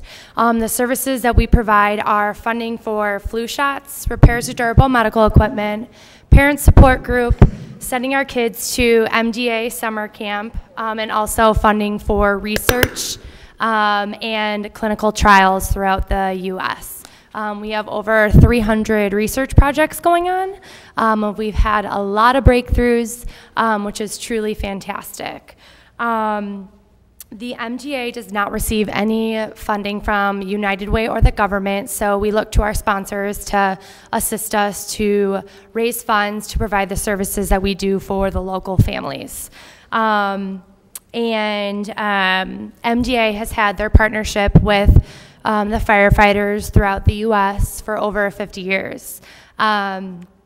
And last year alone, with the Fill the Boot program, the firefighters raised over $28 million for the MDA, which is truly fantastic, which is really great. The Elmhurst Fire Department has been a huge supporter for the MDA. Not only do they participate in the Fill the Boot program, but they also volunteer for the fundraising events that we have, one being the lockup program that we have at Francesca's. I see a couple familiar faces that participated, which is truly great.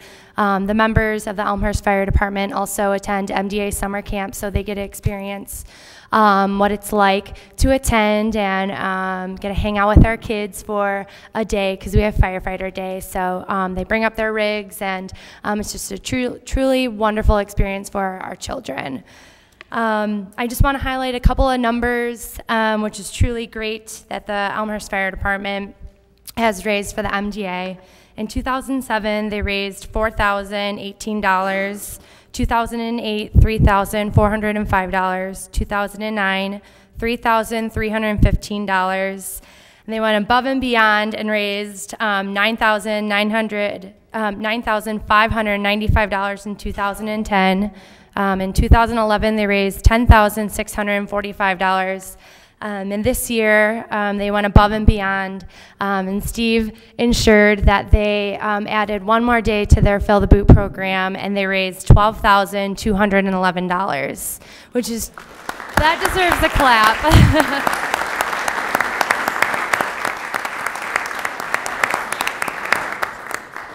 Truly fantastic, and this was one of their biggest years that they raised for the MDA. Just adding all those numbers together, they raised $43,189 for the Muscular Dystrophy Association. That's 575 minutes of life-saving research and 53 kids that were sent to MDA summer camp, which is truly, truly wonderful. So they are heroes to our families, and we definitely appreciate all they do for us. We couldn't do what we do without them. So I would like to present the plaque for $12,224 to the Elmhurst Fire Department and Local 3541. Thank you again.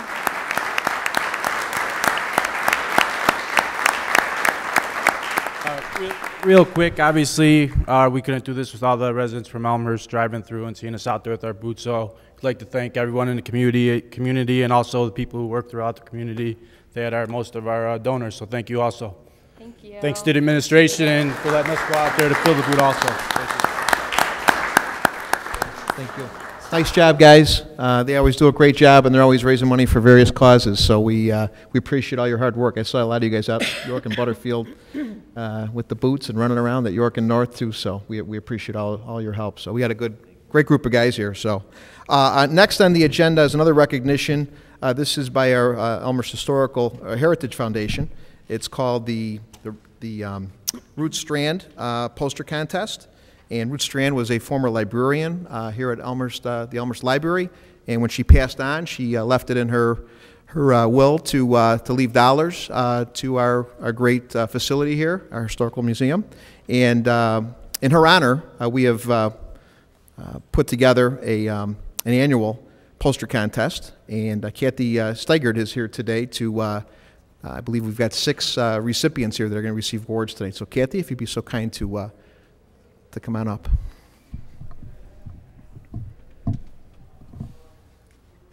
Hi. In addition to being a head librarian, Ruth Strand was also one of the founders of the Elmhurst Historical Museum.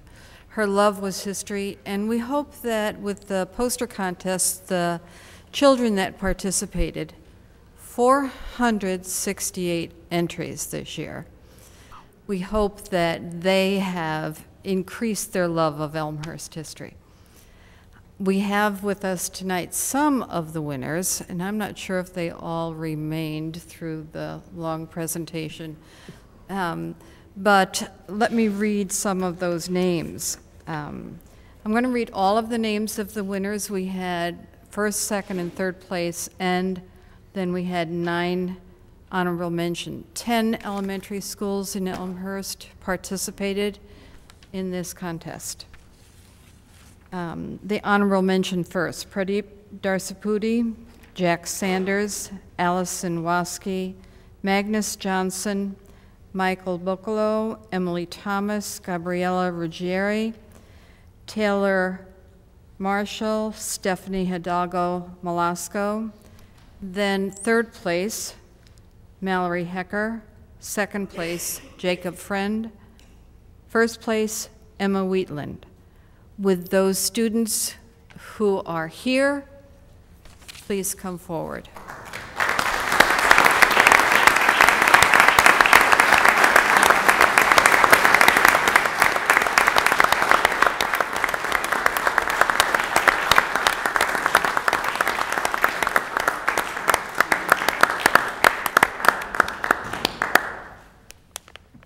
I'd like to mention which schools these students are from. Emma Wheatland, if you want to wave to the, remember we did this in the parade. We had our royal wave. Turn around so people can see you. Emma Wheatland was the first place winner. She's from Lincoln School, and her poster was about York High School. Jacob Friend. Jacob is from Timothy Christian, and he did a poster on Joseph Lazadro. Cool. Mallory Hecker.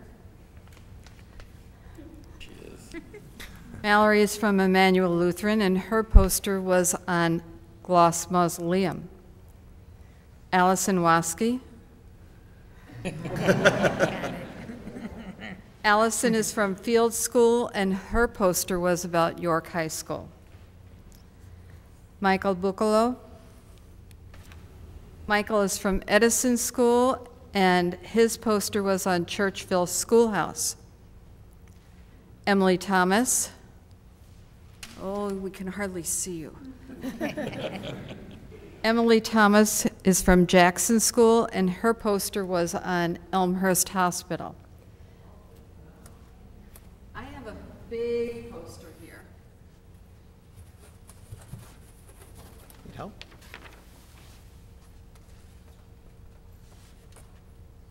That will be in City Hall. It shows the copies of the top 3 posters, and you will notice there's a picture and then there's a description why it's important in Elmhurst history. A photograph of all 12 winners and a little bit of information about Ruth Strand. This is one of the activities of the Elmhurst Heritage Foundation in supporting Elmhurst history and education. Thank you.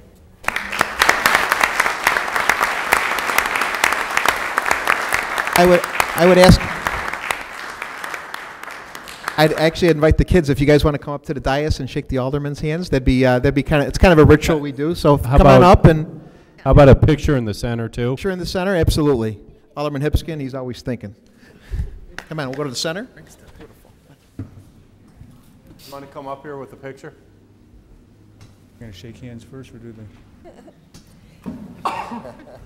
Brian, can you come up with get a picture too? Great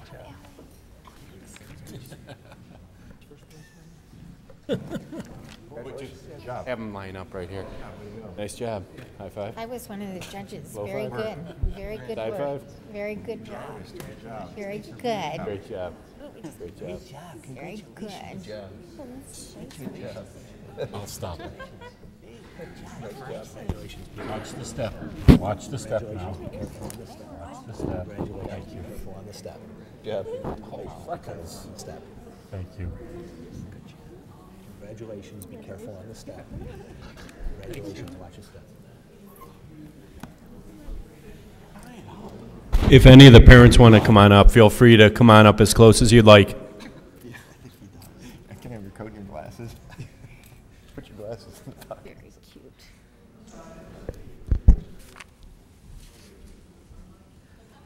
There we go. The paparazzi. Elmhurst paparazzi. Speeding through Robert Palmer Drive, please.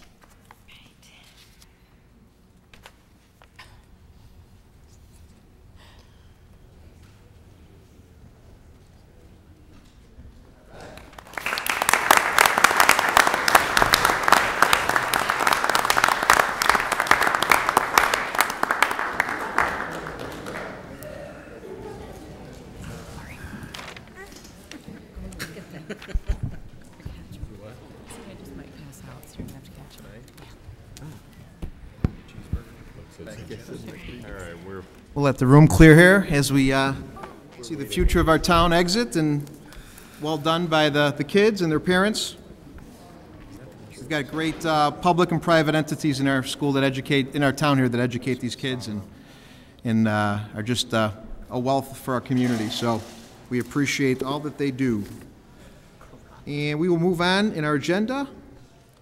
We have our next on the agenda is the ComEd update and storm preparedness presentation. City Manager Grabowski? Yes. Take it away, sir. Thank you. Thank you. This was a request from Alderman Wagner quite a few weeks ago, and unfortunately, due to storms that have hit, we've had to postpone it. But this evening, John O'Halloran is with us, who is our External Affairs representative. I understand that there were others who wanted to be here and couldn't, and perhaps in the near future we can have you back with them to continue the discussion. But thank you for being here tonight. I appreciate it. And with that, I would just turn it over to Mr. O'Halloran. Okay, thank you, Jim. Jim and Mike Kopp and Alderman Wagner and I met with one of our reliability managers in June, and we went over some of this material, and at that time it was requested that we come to the City Council meeting, and we were all set to come on Monday, July 2nd. Unfortunately, Mother Nature had other plans for us for that week based on the storm that hit on July 1st, so we appreciate the interval coming tonight. Three main topics on the agenda: the summer preparedness activities for 2012, update on the July 1st storm, and then some reliability project information. The summer preparedness really came out of the storms that we had last summer, 2011. We met with many municipalities, councils of government, other entities, and we looked at internally and externally at ways that we could respond better to large storm events. Some of the actions that came out of that were improvements to our communications channel, our storm response, enhanced annual reports that we issue to the municipalities, and then the implementation of a joint operations center, a joint communication center really between the municipalities and our company. Obviously, the benefits are just trying to improve customer service, communication with the customers. That's something we heard at many of the meetings that we attended last year, was that there were gaps in the communication into the company and then the information that was going back out to the customers. And we wanted to address those as best we could between the end of last summer and the start of this summer. Some of the communication channel improvements were increased inbound telephony capacity, just more lines coming into the call center. We had reports last year of customers not being able to just get into the call center, so we virtually doubled the amount of incoming lines into the call center. Another thing that we did as the third bullet is streamlined our communication systems to align the outage information across all of our communications channels. Over the years, we added a number of outreach systems for customers, municipalities, ourselves within the company to get information from. And something that we learned in the early stage of the review we did last year was that different channels were giving different information. So that was job one, really, in terms of communication, was to align all those outbound methods of communication so that there was one common estimated restore time, cause for the outage given to customers. And then we're also in a long-term process of modernizing the call center itself. We're actually consolidating our two Chicagoland call centers into one at a building over in Oak Brook Terrace. Another thing that we introduced since last summer was a text messaging service where customers can text their outage to us to report an outage, so they don't necessarily have to call in. And they can sign up through our voice response unit or at ComEd.com. It's available to all of our customers. We replaced the outage map on our ComEd.com website to give a better level of detail, better information for customers online, and then a mobile application for Apple and Android phones that have a number of pieces of functionality, including outage reporting. Storm response technology improvements. This is more on our side. Increase the GPS capability with our mobile dispatch units. All of our vehicles have mobile dispatch, so the outage tickets, service orders are transmitted electronically to our crews, and we can also see through the GPS literally where they are and direct them better that way. A new mobile command center was really constructed and has been dispatched already to a number of locations in the month of July and August now.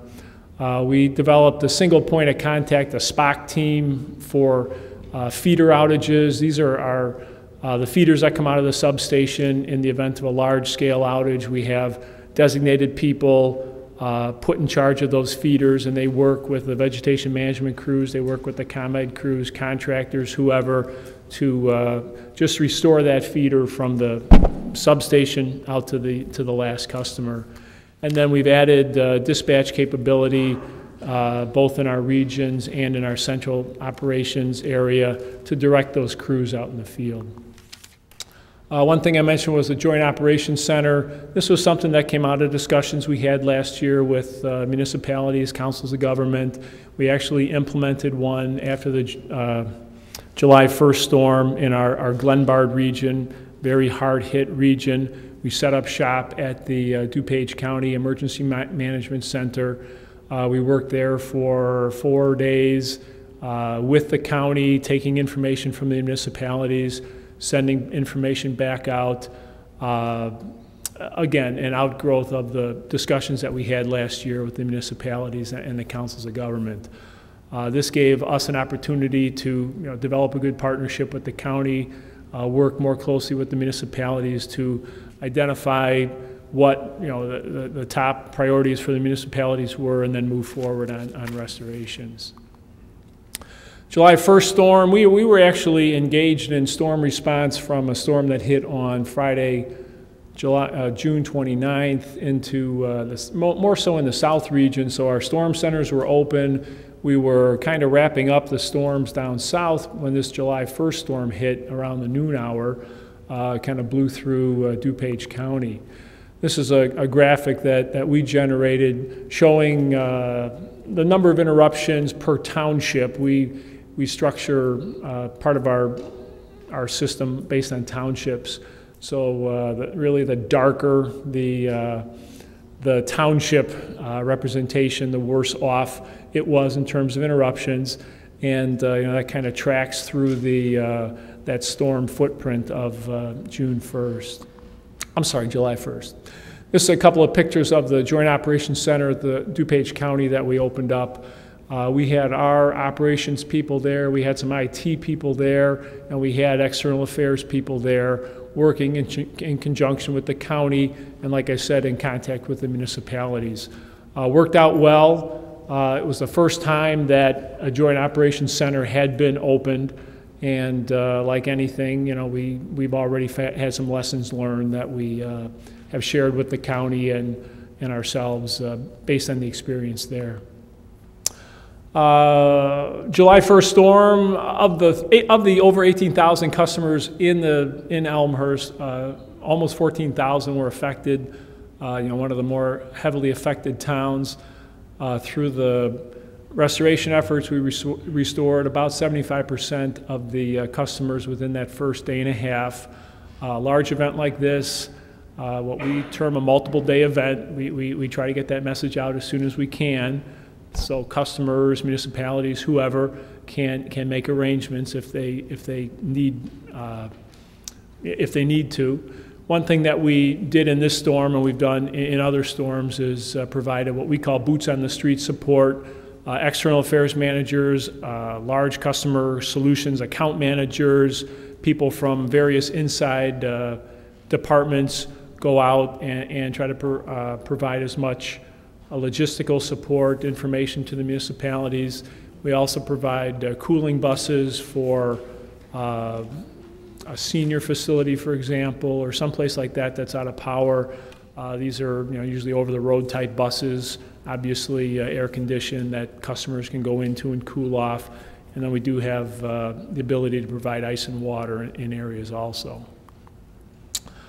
Some of the reliability projects we've talked about in previous meetings, work that we identified after the storm season last year. We've completed all that work, all the 2011 into 2012 work. This is just some of the high-level information. The distribution automation smart switch, that's the high-voltage automated switching facility between circuits. Right now, we have many of these on the system now, but many of our switches are still manual, require an operator to go out and physically throw the switch. As we move through the next few years, we'll be adding more of these smart switches. Don't require someone to go out there. They're monitored down at our dispatch center, so we see what the condition is, and then they're programmed to switch automatically to restore as many customers as they can in the event of an outage. The trip saver fuses, those are the circuits in the general areas where they were installed. These are more intelligent fuses, if you will. They operate kind of like a circuit breaker, so they don't necessarily go out of power if a tree branch makes contact. It tries to clear the fault and then close back in. So the intention is to prevent the long-term outage.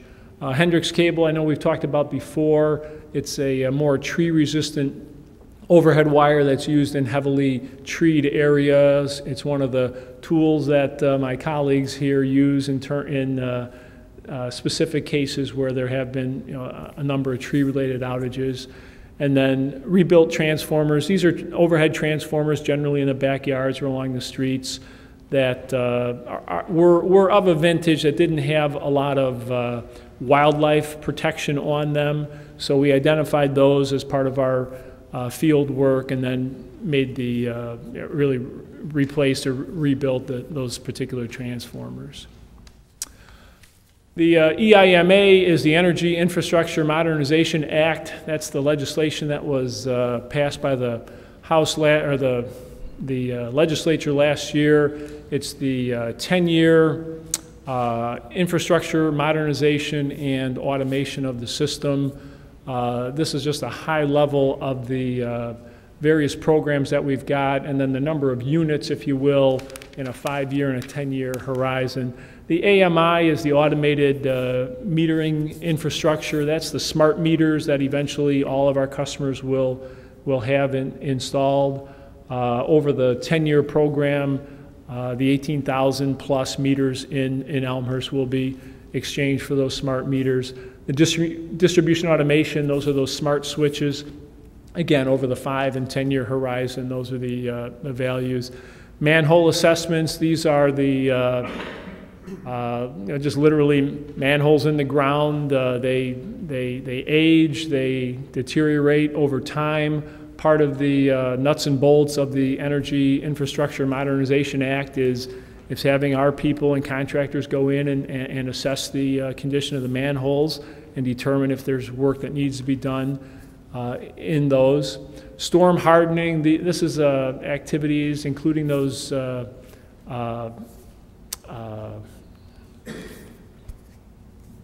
the trip saver fuses, I'm sorry, the trip saver fuses and other activities that we've identified in terms of just trying to identify those circuits, those areas that are, for whatever reason, susceptible to weather-related outages, and then address them as best we can.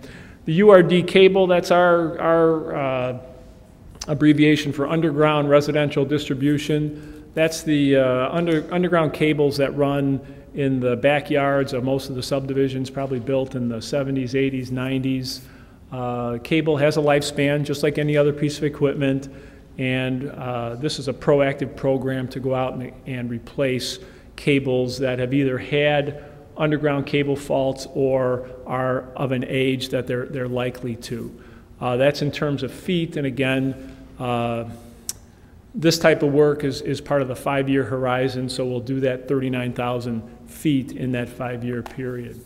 VLF testing, that's a testing method that we have for usually the main section of underground cable, usually right out of the substation or somewhere on the main section of the feeder. And what we do is we identify sections that have either had performance issues in the past or of an age that may have problems, and then we do this testing and decide whether it needs to stay in service or be replaced. And then wood pole inspections. We've done inspections and replacements all along. The beauty of the Energy Infrastructure Modernization Act is the fact that we'll be much more aggressive on inspecting the wood poles, determining which ones need replacement. So again, that's part of the 5-year horizon for that work. And that's it for the presentations. I'll take questions from you folks. See Alderman Healy with a hand instantly up. Alderman Healy, take it away, sir. Thank you, Mr. Mayor. John, can you go back to the last slide? I think so. Those numbers are nice, but it doesn't give us any scale. So when I see meters, 18,785, I can safely say, okay, that's all the homes in Elmhurst will have smart meters within 10 years. Pretty much from there down, I have no idea if that's a lot, a little, or somewhere in between. So the next line down, circuit devices, 16 within 5 years for a total of 16. Is that 16 circuits? Is that 16 devices? And then could you kind of give a little scale for each one of those lines going down? Sure. The distribution automation, the smart switches, those are devices, so those would be between circuits. So it would basically be between like 32 circuits. So our system is set up as a network now. Like I said, most of the switches now are manual. So if there's a problem on feeder A, the dispatcher sends the crew out to this switch and that switch, open this switch, close that switch, restore power. These switches are programmed, so if something happens on feeder A, the switch knows to open and close, open and close. You know, the switches know to open and close. So the so this is at least say 32 circuits involved at some point. We can potentially have multiple devices on. I'm sorry, we can have more than 2 circuits in a system, if you will, in a switching routine, if you will.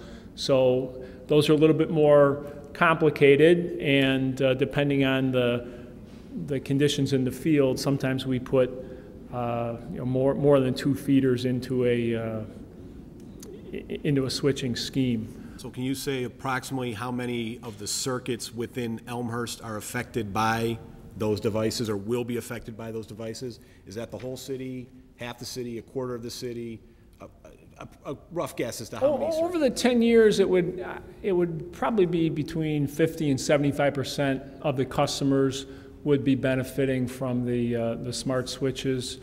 We've been installing these gradually the last couple of years, but the funding available to us through the legislation will allow us to be much more aggressive on installing them going forward. And could you kind of give that, brief analysis for each line down? So sure. 43 manholes is approximately what percent of the majority of the manholes that are in play in this legislation are in the city of Chicago, are in Evanston, the closer in suburbs where they have more underground downtown network type activities.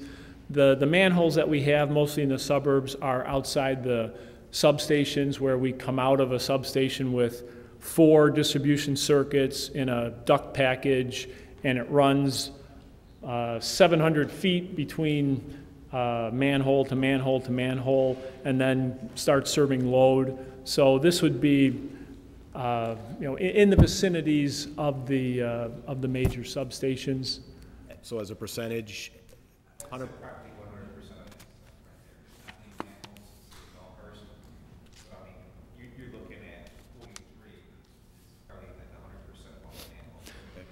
And I'm sorry, Jim mentioned that I've got 2 of my colleagues here. I've got Jeff Dominic, our reliability engineer, and Art Barsima, our external affairs director for North Region. I'm sorry I didn't. John, can you just repeat that so the TV audience can hear that on the mic? Get him up to the microphone. No, into the mic. Sir, if you Say it into the mic. real quick, yeah. Thank you. You can use that one, sir. Yeah, in all likelihood, that's about 100% of what all the manholes in Elmhurst. Most of Elmhurst is served through overhead circuits, but the manholes, like John says, they're right outside the substation, and there's not many manholes in the city of Elmhurst. So, we're going to go out there and inspect all those manholes for an assessment to see if there's anything that is wrong on those manholes. So I would say about 100%. Very good. Thank you. And the storm hardening, again, we do a review annually. Jeff's group does a review of each of the circuits that serves, each of the circuits, which can serve multiple communities, multiple counties, depending on the location. And we determine what circuits need attention based on their outage history. And storm hardening is part of the program. And just based on the estimates, there were 19 circuits and taps identified. Now that can change based on the assessment that's done on an annual basis. So we'll know better for 2013 what work is in line.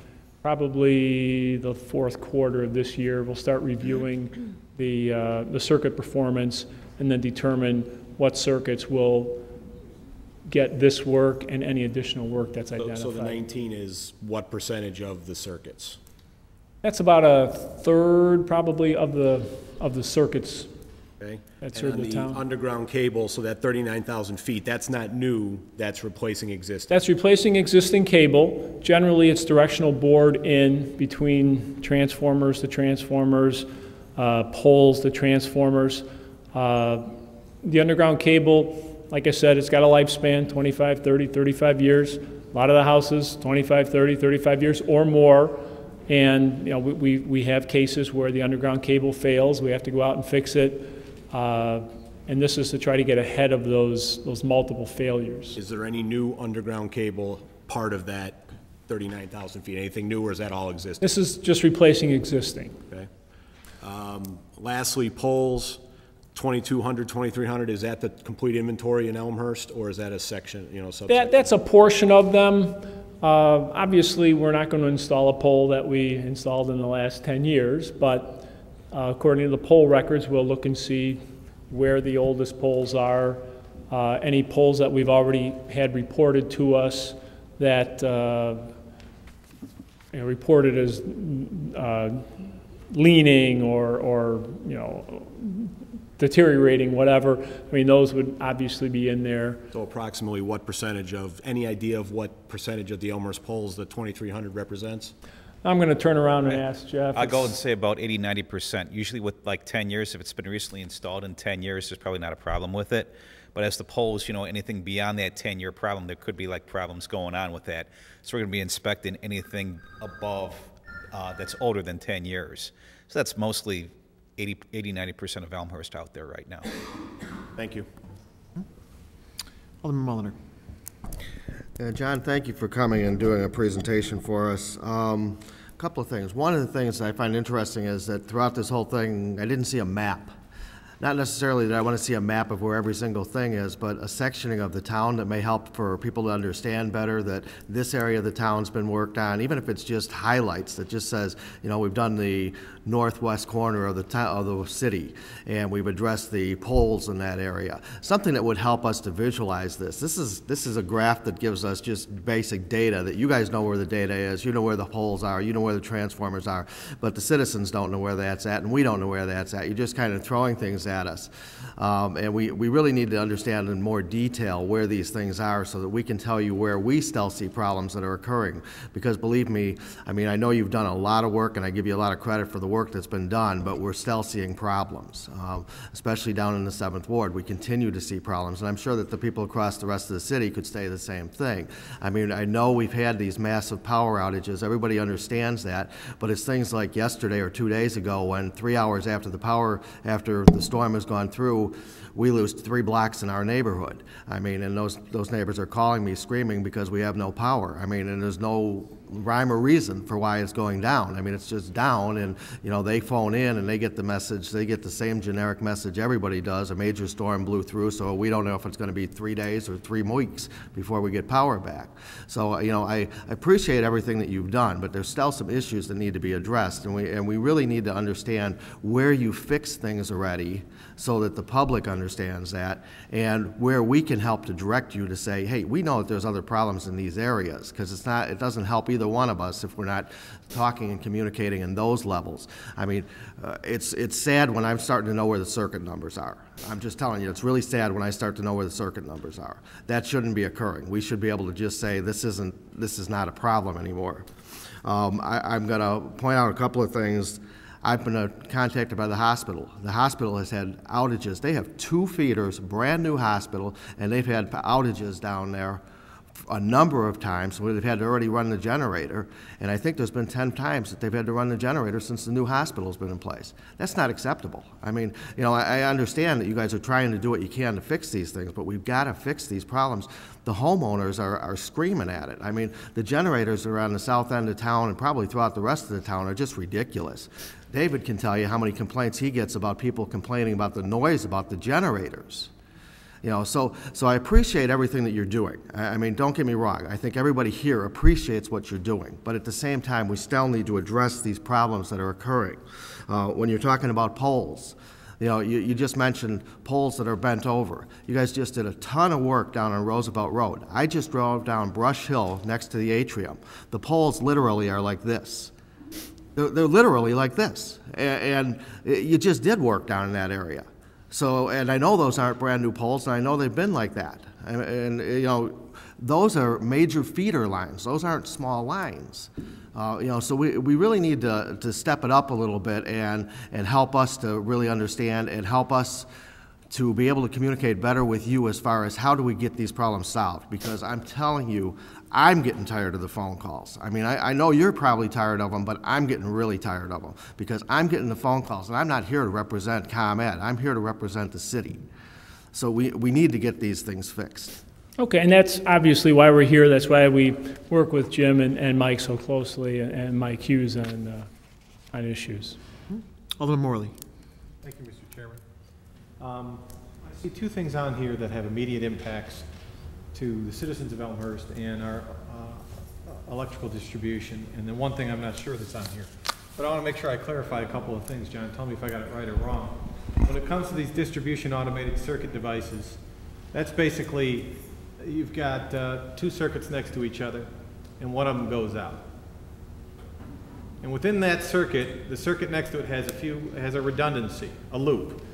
And if you're lucky enough with this automation, you're able to, even though you've got a break somewhere in one circuit, you have an automated distribution that allows for the circuit next to it to take over a portion of that grid, right? Correct. So that's a good thing. And if you're lucky enough, you're able to get 50% power back in a circuit that's gone down almost immediately. Okay? So in my opinion, and I'm going to ask Assistant City Manager Kopp, how many circuits in town? 70-some? What's our number? 103? I can't remember what the number is. I've yet to hear it. In the 50s, 50 range. 56. 56. Okay, so in my opinion, and you also mentioned that you can actually increase the number of circuit devices within circuits. So if you have one redundancy in a circuit next to another, and you have a portion fail, if you're lucky, you can get 50% back on almost immediately. Well, if you double the redundancy, you can cut that in half. You can maybe get 75% done immediately. So I would like to see a much greater increase. I know these are EIMA projects, but there's also ComEd projects I'd like to see. So that's one thing I'd like to see increased. The other thing that I think many people noticed and have noticed in the last couple of storms are these smart fuses. Call them whatever you want. I think we all know that when a branch hits a line and shorts it out, in the old hardware, it's just a gate that pops open. You can see ComEd go around and they take a long pole and they take that gate and they swing it closed. And if that branch hasn't cleared at that point, obviously that gate pops back out. But what I saw, what I've really seen payback on, are these smart fuses. You can tell, you can be sitting in your house, you can tell when a branch or something hits a line. You get a flicker. It's like a brief brownout. And I think almost everybody here has experienced that. That's an improvement. I want to see more of those. If we've got 56 some odd circuits, I want to see 56 of those with that on there. That is a real improvement that can be made almost immediately to these circuits. And it's something that is invaluable in a town with mature trees like ours. And then the other thing I have a question about is any of the cable replacement that I see up here the Hendrix cable? The URD cable, the 39,000 feet, that's underground, replacing existing underground cable. Any additional Hendrix cable would fall under the storm hardening bucket, if you will, and that's something that Jeff and his team review on a regular basis and then determine on an annual basis for installation prior to the following storm season. So based on the performance this year, they'll determine what circuits would be identified for Hendrix cable. Thank you. Do we have, Mr. Chairman, one more follow-up? Do we have any, or are you or your team aware of any plans for additional Hendrix cable within Elmhurst in the next 3 to 5 years? Yeah, we're actually going to go ahead and do something actually fourth quarter of this year, doing one of the larger war-hit circuits on the system, Whiskey 6610 Yankee. It feeds out of Oak Brook Substation and comes in, but it feeds a vast majority of Elmhurst. And that's one of the circuits that's been causing us a lot of problems. We'll be going out there and installing, I don't know, maybe about, I think another 1,000 feet of Hendrix cable on that circuit in the hardest hit areas where there's a lot of tree contact. And they'll be going on in the fourth quarter of this year. And then I believe we're also going to be putting some additional spacer cable on the other hit circuits on Whiskey 66 8 X-ray. We'll be going out there and doing that, and I think that's going to be fourth quarter of this year too. But every storm season that we come on, we keep on going out there and find out, okay, what's the hardest hit areas, what are the areas with the most tree contact, and go out there and identify those areas and proactively put that stuff in. But fourth quarter of this year, we'll be putting in more. Okay, and then just one more point of clarification, and John, correct me if I'm wrong, but when it comes to this Hendrix cable, the old infrastructure that we have exposed power lines. Exposed power lines on the top of poles that are almost a canopy, a T, and you see the lines running along those, almost perfectly designed to catch branches and hold them and short out the circuit. And this Hendrix cable, in addition to a smaller footprint and almost a diagonal shape, so that the branches, if they do fall, will slide down. Are they also coated as well? Yeah, it's a tree-resistant wrap on the wire itself. Yeah. Okay. And also with that, it's kind of like in a diamond shape. What they've done with the Hendrix cable, in the traditional overhead system, they put the neutral, which doesn't carry any load through that circuit. It's the top phases that carry the load. With that diamond shape, you're actually changing that orientation around.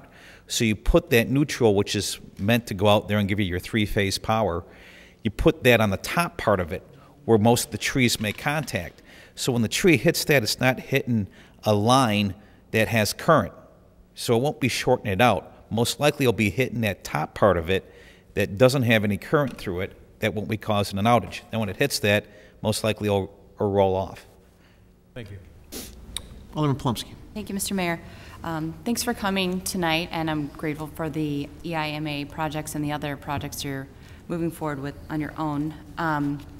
My main concern is about communication, and I think with any storm, that's been a real issue. And I think the last time you were here to present in the fall, we were all encouraged to call and report our outages. And I think many of us did a good job at encouraging residents to do that. During the outage on around July 2nd, and I'm sure many people up here were on the phone with City Manager Grabowski sitting next to our ComEd rep, and I was listing off addresses asking, what about this outage, what about this address, do you know when this will be up? And for each one that I listed, none of them had been recognized as reported, yet residents had reported them through a call, speaking with a live person, or a call with an automated receiver, and then also online. So though the outages had been reported, there was no recognition that they had been. I understand there's been some improvements in communication as you've listed. However, I'd like to know constructively, what can people do to convey that their power is out? I was told that when you're driving around assessing, you truly are looking to see if power is on. Is that correct? When you're assessing if people have power? I'll take it in order as it came. Okay. I wasn't aware of those complaints about the outages not showing up. Okay. If they'd been reported, I imagine it could happen, but I'm not aware of those cases. Generally there's a clean communication link between the customer service rep taking the information and putting the outage on the account, and it's easy to see that it's been called in. You can see subsequent calls. You can see that they contacted us over the internet, et cetera. So I'm not saying it didn't happen. Anything could happen in the world of technology, but yeah, customers should always call us. When we do the assessments, we're going off the outage information that's come in from the customers and what's found in the field, and more so in terms of verifying after an outage has been restored. We'll literally go out if there's a question and see if the lights are on. We'll knock on the door. We'll call ahead. We'll try to contact the customer to make sure that they're back in service. But when they're out in the field, they're looking at the condition of our equipment. Obviously, if people have power, they're also looking at the condition of the service line, if it's an overhead area, the line from the pole to the house. So if that riser pipe on the house is damaged, that's a customer responsibility. So if they can make contact with a customer, they'll tell them that, you know, you need to get that riser pipe repaired before we'll be able to restore your service. Those types of things are taking place out in the field. If you were, could I have a follow-up, please? If you were to encourage somebody to communicate one specific way, which way would be most efficient? Would you say make sure you get through to a live person? Would you say text us, go online? You know, it's a personal preference. The automated system on the phone can take the information about the outage, and it shows up specifically. You know, it shows in the system that it was reported through the voice response unit. If a customer service rep takes the information, puts through the outage ticket, it shows up that it was called in through a CSR. Same with the text message. You know, it'd be a personal preference. Some people want to talk to that person. Some people are fine with just going in through the phone. Some do it online. Some text. You know, I would say just whatever method a customer is most comfortable with, you know, they could use. Jen, if somebody does all three, is that going to be an overload on your system, or? It's not going to be an overload on the system. It's redundant, but it's not going to you know, take the system. People naturally are frustrated, so sometimes they may just say, "Hey, I'm going to call, I'm going to text." Oh, sure. You know, just to make sure that we're in the system here. So. Exactly. Alderman Brown. Thank you, Mr. Mayor. I'm not going to dive down deep into what you presented here today. I'm just going to, in a way, summarize what some of my aldermen, not my aldermen, the other aldermen have already stated. One, I appreciate the fact of increasing the capability in regards to communication from ComEd. I like the mobile apps. I like the text message. I like the outage map. I think that was a big benefit in regarding enabling the residents themselves to, you know, inform you guys in regards to where the outages are, as well as to understand, looking online and seeing an outage map on where the outages are themselves. I do agree with Alderman Polomsky in regards to communication. I think in the past, communication coming from ComEd out to the residents has been, well, I'll be a little bit harsh here maybe, but poor or not up to the standards that we would expect. I think there's a lot of things that ComEd has improved upon, but there's a lot that still needs to be done. I think Alderman Mulliner stated it. The south side definitely has some power issues, but I'll tell you that the third ward or the north side of town has significant issues as well. I heard from a few of my residents just a couple weeks ago in regards to in the month of July itself, they were out of power 3 times. Now I understand the July 2nd storm, but being out of power 3 times is pretty significant when there was only one storm in that month, or one significant storm, I should say. The other thing I wanted to touch on was some of the things that weren't covered in the presentation. ComEd easements, there seem to be, you know, a good deal of them throughout town, and maintenance along those easements. I know some of them the residents have full control of, but there are some out there that the residents don't legally have control of. I know our Citizens Task Force has, ComEd Citizens Task Force has, is about to make additional recommendations in regards to trees around the ComEd power lines, et cetera, and I would like to see that moving forward soon as well. I get a little bit scared when I hear about rebuilt transformers and assessments and stuff like that. That's a good step in the right direction, but that's not resolving the issues that we're seeing. I think that's been stated, but the City of Elmhurst residents' expectation is that 100% of this is going to be resolved sooner compared to later. It's good to hear Alderman Healy ask the questions in regards to put those numbers in context of how that impacts Elmhurst as a whole. Hearing 50% might be improved upon, 25%, 75% is great, other than for the other half, that other 50%, that other 25% that's not being impacted. Hendricks Cable, all the solutions that you have is a good thing, but we need to make sure that this happens sooner compared to later. No matter if it's funded by the EIMA project or ComEd's other funds, if you would, as well. So I appreciate you guys coming out. Please take note, though, that communication still does need to improve. as well as outages overall needs to improve. If it's assessments, taking that next step from assessments to actual actions out of that, the manholes as well, taking actions from that. So again, thanks for everything that you've done, but at least my expectations are that there's a lot more to do in a very short amount of time, because it's kind of sad when you're happy as a resident that you're only out for 36 hours compared to 4 days. And a welcome home package when a new resident moves in is a house generator. And I say that a little bit tongue-in-cheek, but it is serious. I just had neighbors move in myself, and I said, "You didn't bring a generator with you?" Because literally they moved in and then they lost power about a week later.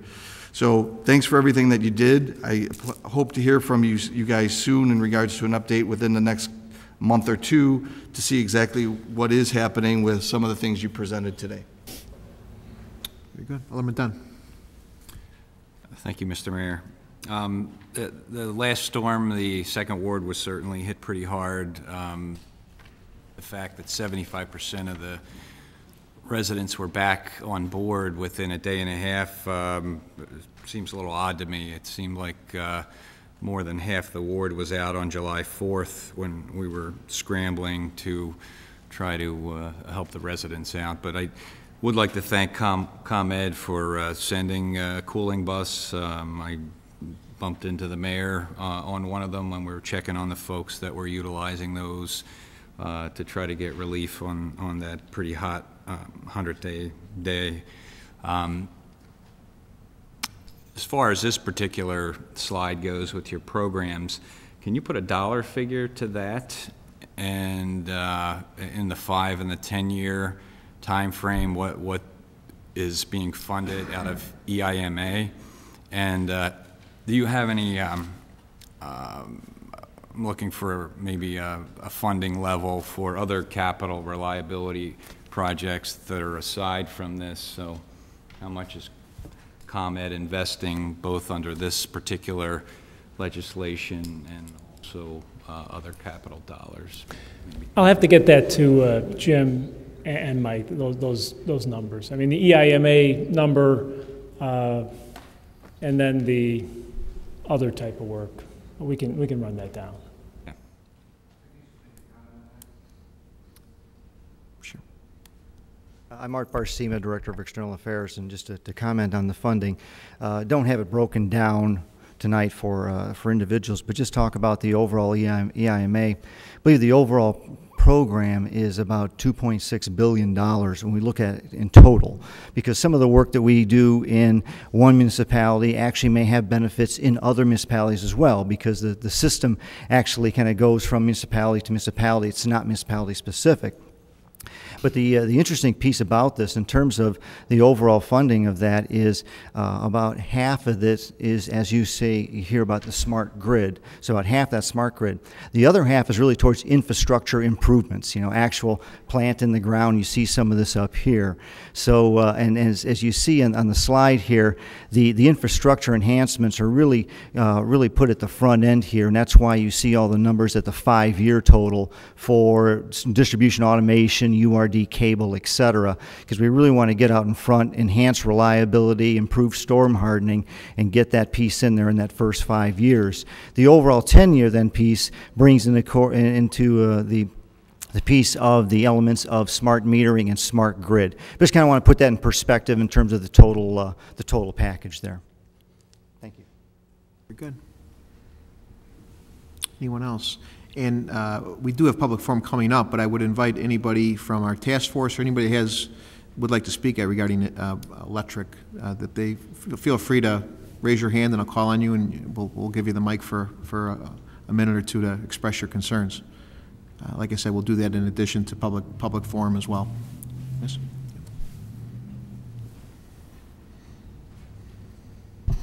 Hi, I'm Kathleen Sullivan. I'm on the Public Education Subcommittee. And with regards to the communication points that the Alderman brought up, I called in our power outage on July 24th, the 2nd anniversary of our flood. 3 years in a row. We've had big issues, so it's a lot of fun. That was our second multi-hour power outage during July. and we had a third power outage over the weekend. When we called, so first we called and reported ours and our next door neighbors. Then when I got over to work, I checked the map, and we weren't listed.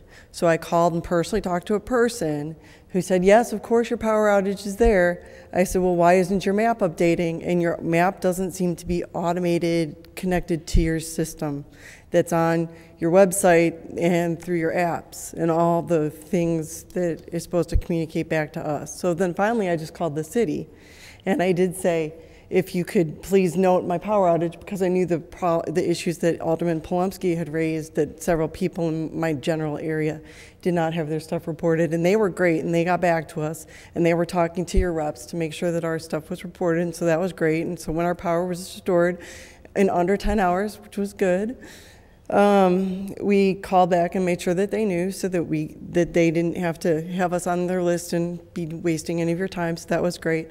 I did also tell them that day that I didn't think you'd be here today, and so I'm impressed that you are. Thank you. Thank you, Kathy, and we do appreciate, because we did get hit with yet another storm this past weekend with almost 300,000 out in the region here, that you are here today. And that's one reason why we're kind of the skeleton crew here, because certain people are involved in various restoration activities. So we do appreciate you coming out tonight, because we had one of our own homes hit here in Elmhurst with lightning and almost a total, so it hit Elmhurst as well too. So Alderman Leader. You know, a power outage is really a frightening event in our modern society, particularly in that 100-degree heat. We are all dependent on power. It rips a hole in our lives. The bottom drops out of our world. I appreciate what you have done. I appreciate what you are doing. I simply ask you to do better in the future. Well, that's our goal, obviously, is to have as few interruptions and to minimize the duration of any that do occur. Sir, in the back, would you like to grab one of the microphones? Go ahead, state your name, and that'd be great. Peter Aznaro, live at 551 South Hawthorne. My wife and I moved out here about 2 years ago, and we've lost power 14 times. It's to the point now where we've capitulated, and we're actually looking at whole house generators. But the reason why I came here tonight is actually twofold. At the advice of my attorney, I came out here to speak in front of all of you because it's time to show a voice in my house. I do quite a bit of traveling for my business, and I cannot and will not have my wife pull out a portable generator any longer. We have a 4-year-old and a soon-to-be 2-year-old. I don't feel it's safe. I feel it's inexcusable what's gone on. I know that you folks are doing a job. I get it. I understand what's going on. I think that's Mike right there. Was nice enough to send me an email with how many times I've lost power in I think it was 6 or 8 months, and it was 7 times. To me, that's egregious, folks. I mean, it's just that simple.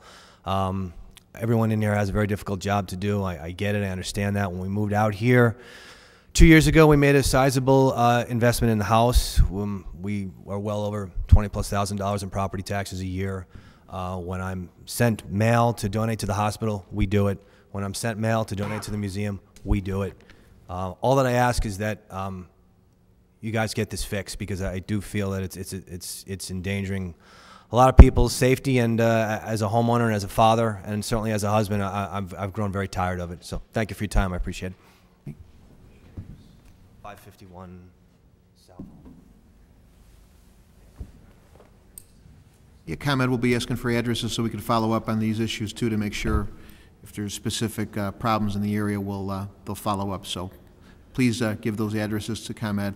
Marilyn, would you like to speak?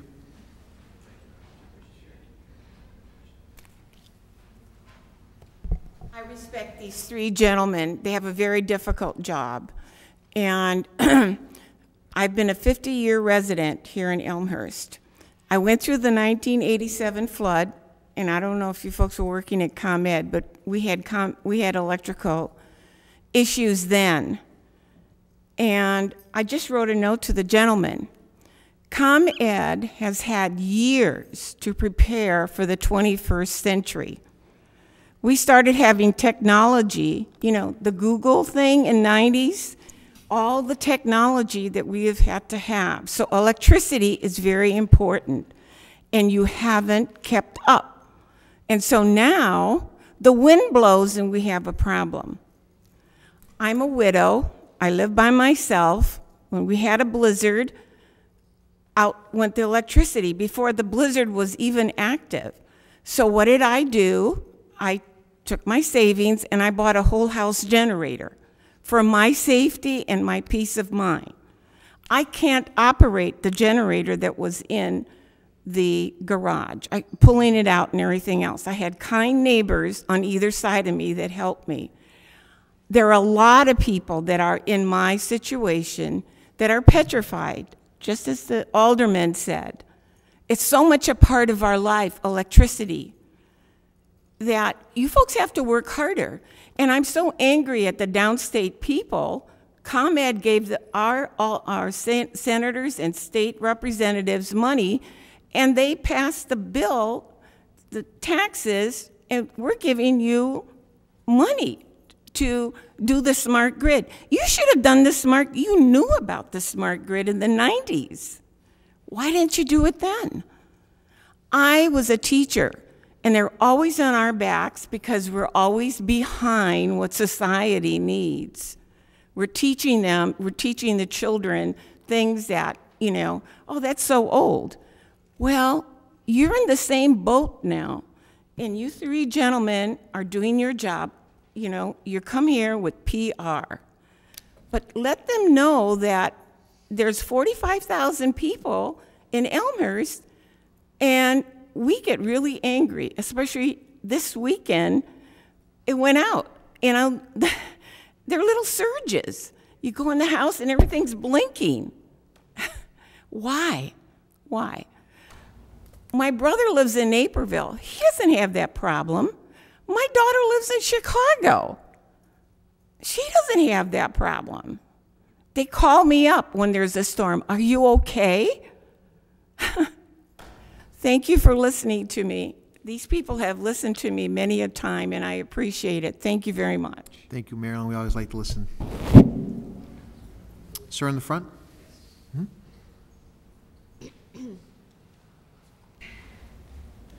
My name's Joe Cachero. I live at 251 Melrose, and I'm here with some of my neighbors. I know they might have left already, but we are 40 houses on a section of a grid that over the last year have experienced about 7 or 8 power outages. Everything from 8 hours up to some of the major storms with 3-4 days out, okay? Michael Brown and I had a conversation. He's been out to take a look at the easement situation that we have between Melrose and Berteau, which is the neighboring street, and to see if something can be done to either upgrade or clean it out, because it's kind of like nobody's taking responsibility for it. Nothing has been cleaned up in there probably for at least 7 or 8 years. We have some of our neighbors that are here that have lived here 7 years. They've never seen anybody back there to do anything in the easement area. We've got trees that are growing through the poles and stuff like that. Some of it's residential, but a lot of it's just in the easement itself. But part of our problem is being 40 houses without power when other grids are 300, 400, 2,000 houses. Every one of us that call Commonwealth Edison get the line, we have to go and service those grids before we can come service you, before we can bring you up. Right across the street from us, one side of the east side of Melrose is on one grid, the west side's on another grid. Their power seldomly goes out, but not as much as ours. But they're also up before us at least for 12 hours, sometimes up to a day and a half. It's very frustrating to deal with that, knowing that right across the street, you guys are out there working on their lines, but yet we have problems that can't be addressed yet, okay? One of the other issues is we have a light at North and Berteau, and there's also a light at North and Embry. When the power goes out, the lights go out. This is a very traveled intersection. It's right near the expressway. And you hear cars scratching, we get accidents, and nobody puts stop signs out there. Michael was talking to you guys about putting up some battery backups just to bring the lights up so that we wouldn't have to worry about trying to get across North Avenue or out of what we call a little cul-de-sac that we have, okay? Now, all of us understand, because I've talked to a lot of the neighbors, when power's down for 2-3 days because of trunks, limbs, and stuff like, those type of situations, we know it's going to be a while. Our last power outage was for an hour and a half, started at 4 o'clock in the morning, lasted till about 10 to 6. The lineman came out. I went with him. We inspected the lines to see if there were any branches or anything. Couldn't find a thing. Down at the end of Melrose are like, I'm going to call them switching stations. There's like these 4 huge green boxes. He went in there. After about 40 minutes, our power's back up. And this is not the first time this has happened. This is like out of these 7 outages, 3 times. It's been something to do with these, I'll call them switch boxes. I'm not familiar with Commonwealth Edison's terminology, but I'm just trying to be as basic as I can. And it's very frustrating for us to see these trucks pull down the street, and they sit down there for 45 minutes after we've been out of power for, let's say, a day, day and a half, 2 days, and then within 20 minutes or half hour, our power's back up. Nothing's on the lines, everything's cleared, but there's got to be something in there that's causing problems for our 40 houses.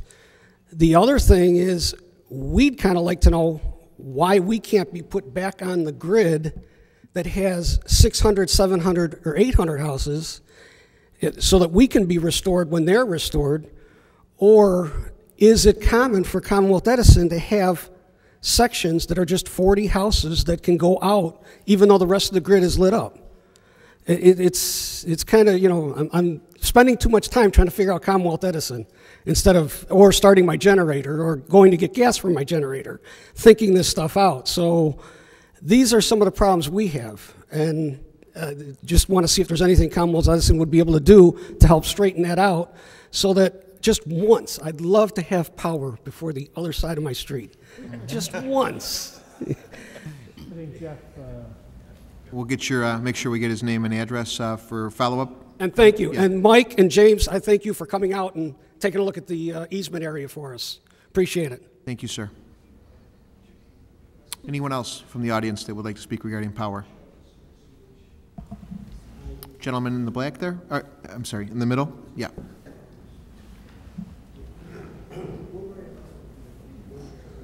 Very quick comment. My name is Dolph Solinsky of Northside 730 Eastland. This is the second time that this particular situation has happened, but when we just went out of power this last weekend, we had ComEd come out and some tree people come out to trim a tree to get at something. Behind my house, my neighbor's tree has 2 limbs that are leaning on the lines, and I asked both ComEd and the tree people, as long as you're here, can you just cut these down, because they're actually leaning on the lines and there's a problem. As soon as the wind blows, we're going to be out of power again. And they both told me with a straight face, we can't do anything until it breaks. When it breaks, then we can do something. And this is the second time I've had this conversation. I'm thinking, you guys are all here. You got the equipment. You're the professionals who can cut these trees down right here, or cut the limbs right now. And no one would do it. So it's kind of frustrating that it's reactive rather than being proactive, when you could, spend $50 to save several $1,000s worth of work. So that was my comment. Thank you, sir. And also, thank you very much for being out here and taking the questions. I appreciate it. could you give Jeff The gentleman in the front, would you like to speak?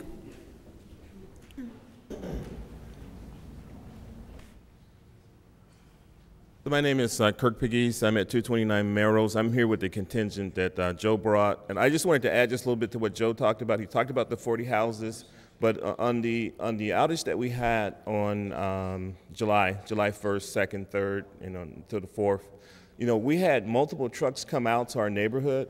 All right, multiple trucks come out to our neighborhood. And I think some of the things that was shared by our neighbors is that they really didn't know that we had that box, those 2-3 boxes that Joe talked about, that controlled the lights, that controlled the 40 houses. So we actually saw trucks come into the neighborhood and then basically exit the neighborhood, because we're assuming they didn't know where to look for our outage. Now, one of the things I experienced on that outage for the 4th, when you look at that app that you have for communication, it would say in your area, because I actually used that app to report my outage, it would say your area had roughly, 1,200 houses that are in this outage, all right?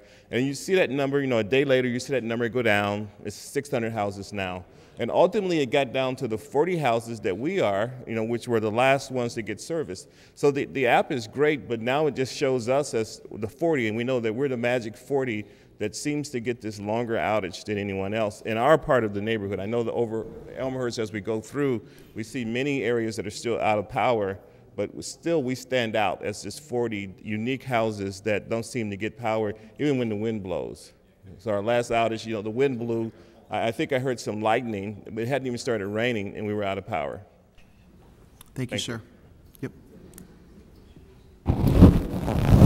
Anyone else from the audience?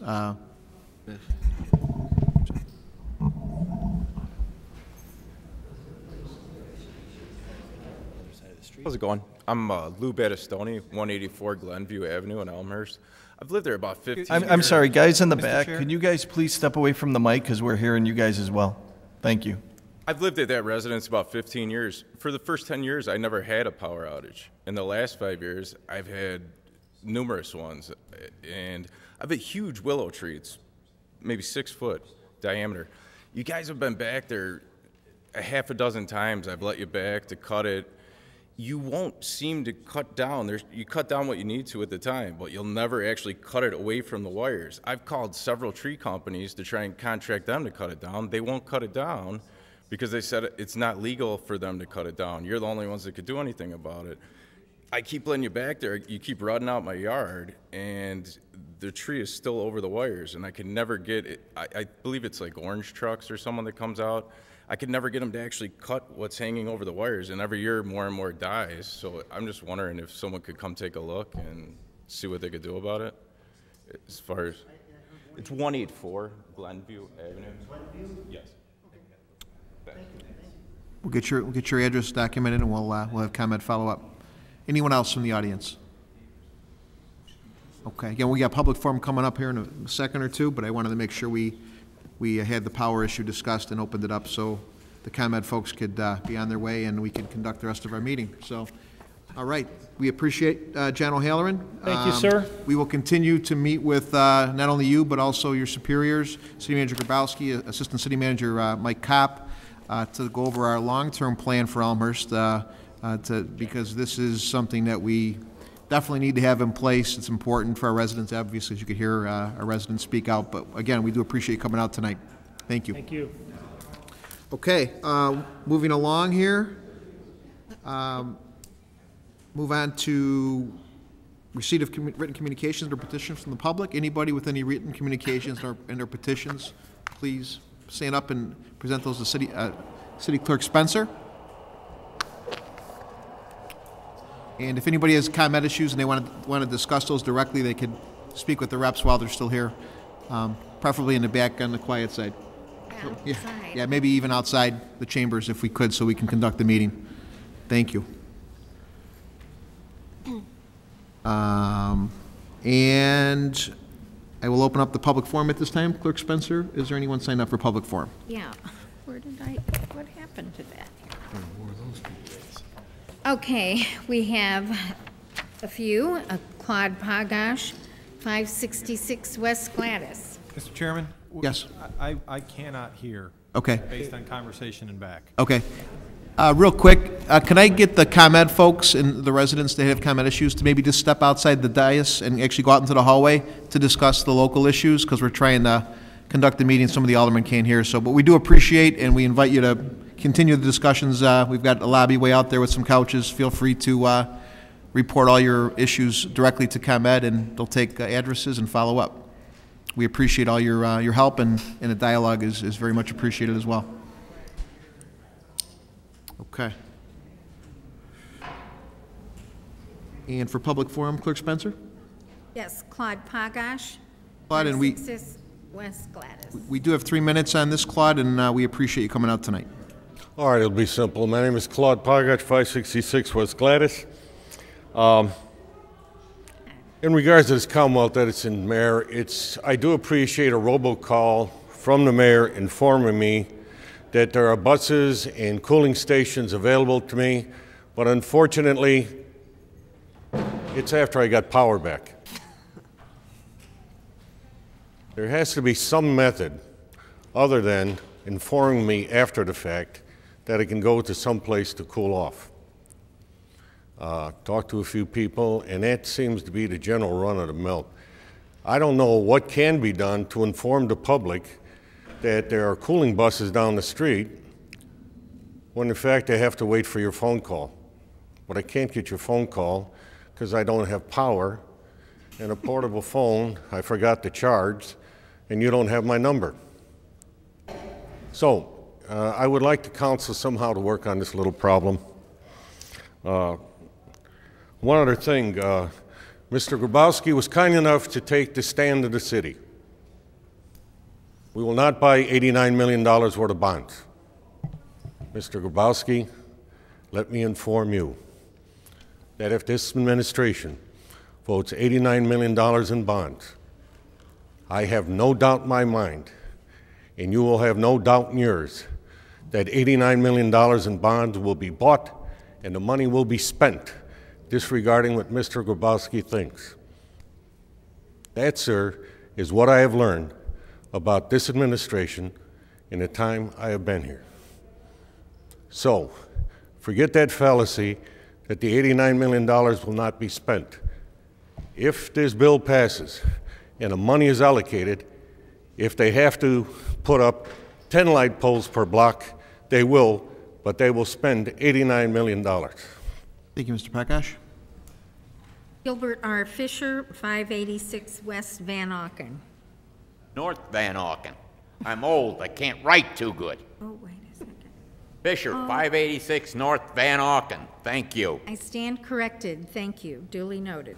I received a nice telephone call last week from the assessor's office from a very nice, bright young lady who informed me that my taxes this year went up only 6%. Last year, she informed me, they went up 12%. So therefore, I'm saving money. She doesn't know how to add. She doesn't know how to look at her screen. If you look at your screen, you see what it was last year that I had to pay. And what I have to pay this year is over $500, $600 more. If you go back 4 years on my house, my taxes have gone up over 35%. I don't have the money to pay the taxes on my house. Period. I ain't got that kind of money. 35% increase on my house in 4 years. My house has been paid for since 1989, and I have to leave my house, sell it, and get out because you, my government, are stepping on my head demanding more money from me. All government in the United States of America has to be destroyed. Look what's going on around the world. Libya, I don't know all these damn foreign countries that are fighting. We got men in Somalia and all over the world trying to make democracy. We haven't got democracy in the United States of America. More money, more money, more money. I ain't got the money, and I pray to God my wife and I live long enough to see the United States of America destroyed. Thank you and good night. Thanks, Mr. Fisher. John Roboletti, 625 West Gladys. And that is west. My point of view is if you do all these TIFs, how about the next mayor, whether it be Mr. DeCiani again or whoever runs and wins, that poor guy's gonna come in here with all of this bond money plus the $60 million in bond money that we owe now. I mean, what's going to happen with all of these TIFs? Everybody, you look at that and it says estimate. Well, what if it don't go? Then what happens? And that guy talking about taxes, he's right. They knocked down the senior freeze, and my taxes in the last 2 years have went up more than $500. And where's the sign out there showing how our town, we used to be number 2 from the bottom. I'd like to see where we are now. Why don't the Finance Committee put that sign back up and let the people see where we are now? Excuse me. Thank you. Thanks, Mr. Rebeletti. Tamara Brenner, 137 North Caroline. So on tonight's, Tamara Brenner, 137 North Caroline. So on tonight's agenda, we have the resolution that will cause to be placed on the November 6th ballot, the referendum question asking Elmhurst voters whether their elected officials should hold one and only one elected public office at a time. This is the final council action that is required to complete this process, and this is the final endpoint that several of us have been pushing for over the past several months. Thanks to everyone who participated in the efforts to get us to this point, including various aldermen, the 1,300 plus people who signed our citizens petition, which we did not have to file, those who circulated the petition, those who called or wrote to their alderman about this, and to the mayor, who has agreed in the end that this is the way to go. And I look forward to a unanimous vote on the resolution. Thank you, Tamara. John Kirchner, 245 Villa. Is he still with us? Mr. Kirchner looks like he's left. Okay. Mr. Kirchner here? I think he's gone. And Paul Martino, 372 South Kenilworth. I'm not Paul Martino. He left earlier, and he asked me, I'm a neighbor of his, and he asked me to read this letter to you people. Sure. Could you please state your name and your address? I'm Bob Sylvester. Sir, can you please state your name and address for the record? Bob Sylvester, 376 South Kenilworth. Thank you. Moved to Elmhurst in 1960. This is Paul's writing. As a new resident of Elmhurst, we were really happy with our decision to move to the city back in July 2010. We were considering many neighboring towns, but in the end we settled on Elmhurst because of its central location, proximity to trains, O'Hare, freeways, etc. And most importantly, the quaintness of the downtown area. We ended up moving into the Cherry Farm neighborhood just 4 doors south of the intersection of Kenilworth and St. Charles Road. We were delighted with our selection of neighborhoods, especially because we knew very little about Elmhurst prior to moving to the community. Then we began to think about our home in the context of our ability to grow into it. We were considering a renovation to the home earlier this year when remarkably a home 2 doors to the north went up for sale. We were very happy with the neighborhood, and it was important to remain in the same location. In fact, that is exactly why we were considering a renovation rather than considering other neighborhoods. So we decided it was easier to move 2 doors to the north on Kenilworth than it would be to live through months of renovations. We moved in mid-July, and on that same Tuesday evening, attended a neighborhood meeting on the proposed sign at the intersections of Kenilworth Avenue, Arlington Avenue, and St. Charles Road. We were pretty unhappy to learn more details about the proposed sign by Redeemer Lutheran Church, especially because of its flashing light requirement. In fact, we began to have second thoughts about our decision to move and may have taken a different approach if we had a full understanding of the proposed sign. St. Charles Road is a pretty busy one, especially during the day and into the early evening. On Thursday, July 19th at about 4:30 p.m., there was a traffic accident involving 2 motorists, one traveling south on Kenilworth attempting to cross St. Charles, and the other car traveling east to St. Charles just east of York. The collision was a T-bone, but neither of the car drivers appeared to suffer injuries. What occurred to me is just how busy this area already is, with plenty of caution required for safe travel. Introducing a flashing sign at this intersection can only cause further distraction to an already busy area. Further, the city code is pretty specific about the placement of electronically changing signs in residential neighborhoods. It is not permitted. By this letter, I am asking the city of Elmhurst to carefully consider the application that has been made by the church and respectfully reject the request, complying with the city ordinance as it is written. Your consideration in this matter would make for a busy intersection to remain safe as possible. Thank you, sir. You're welcome. Craig M. Nelson, 190 East St. Charles.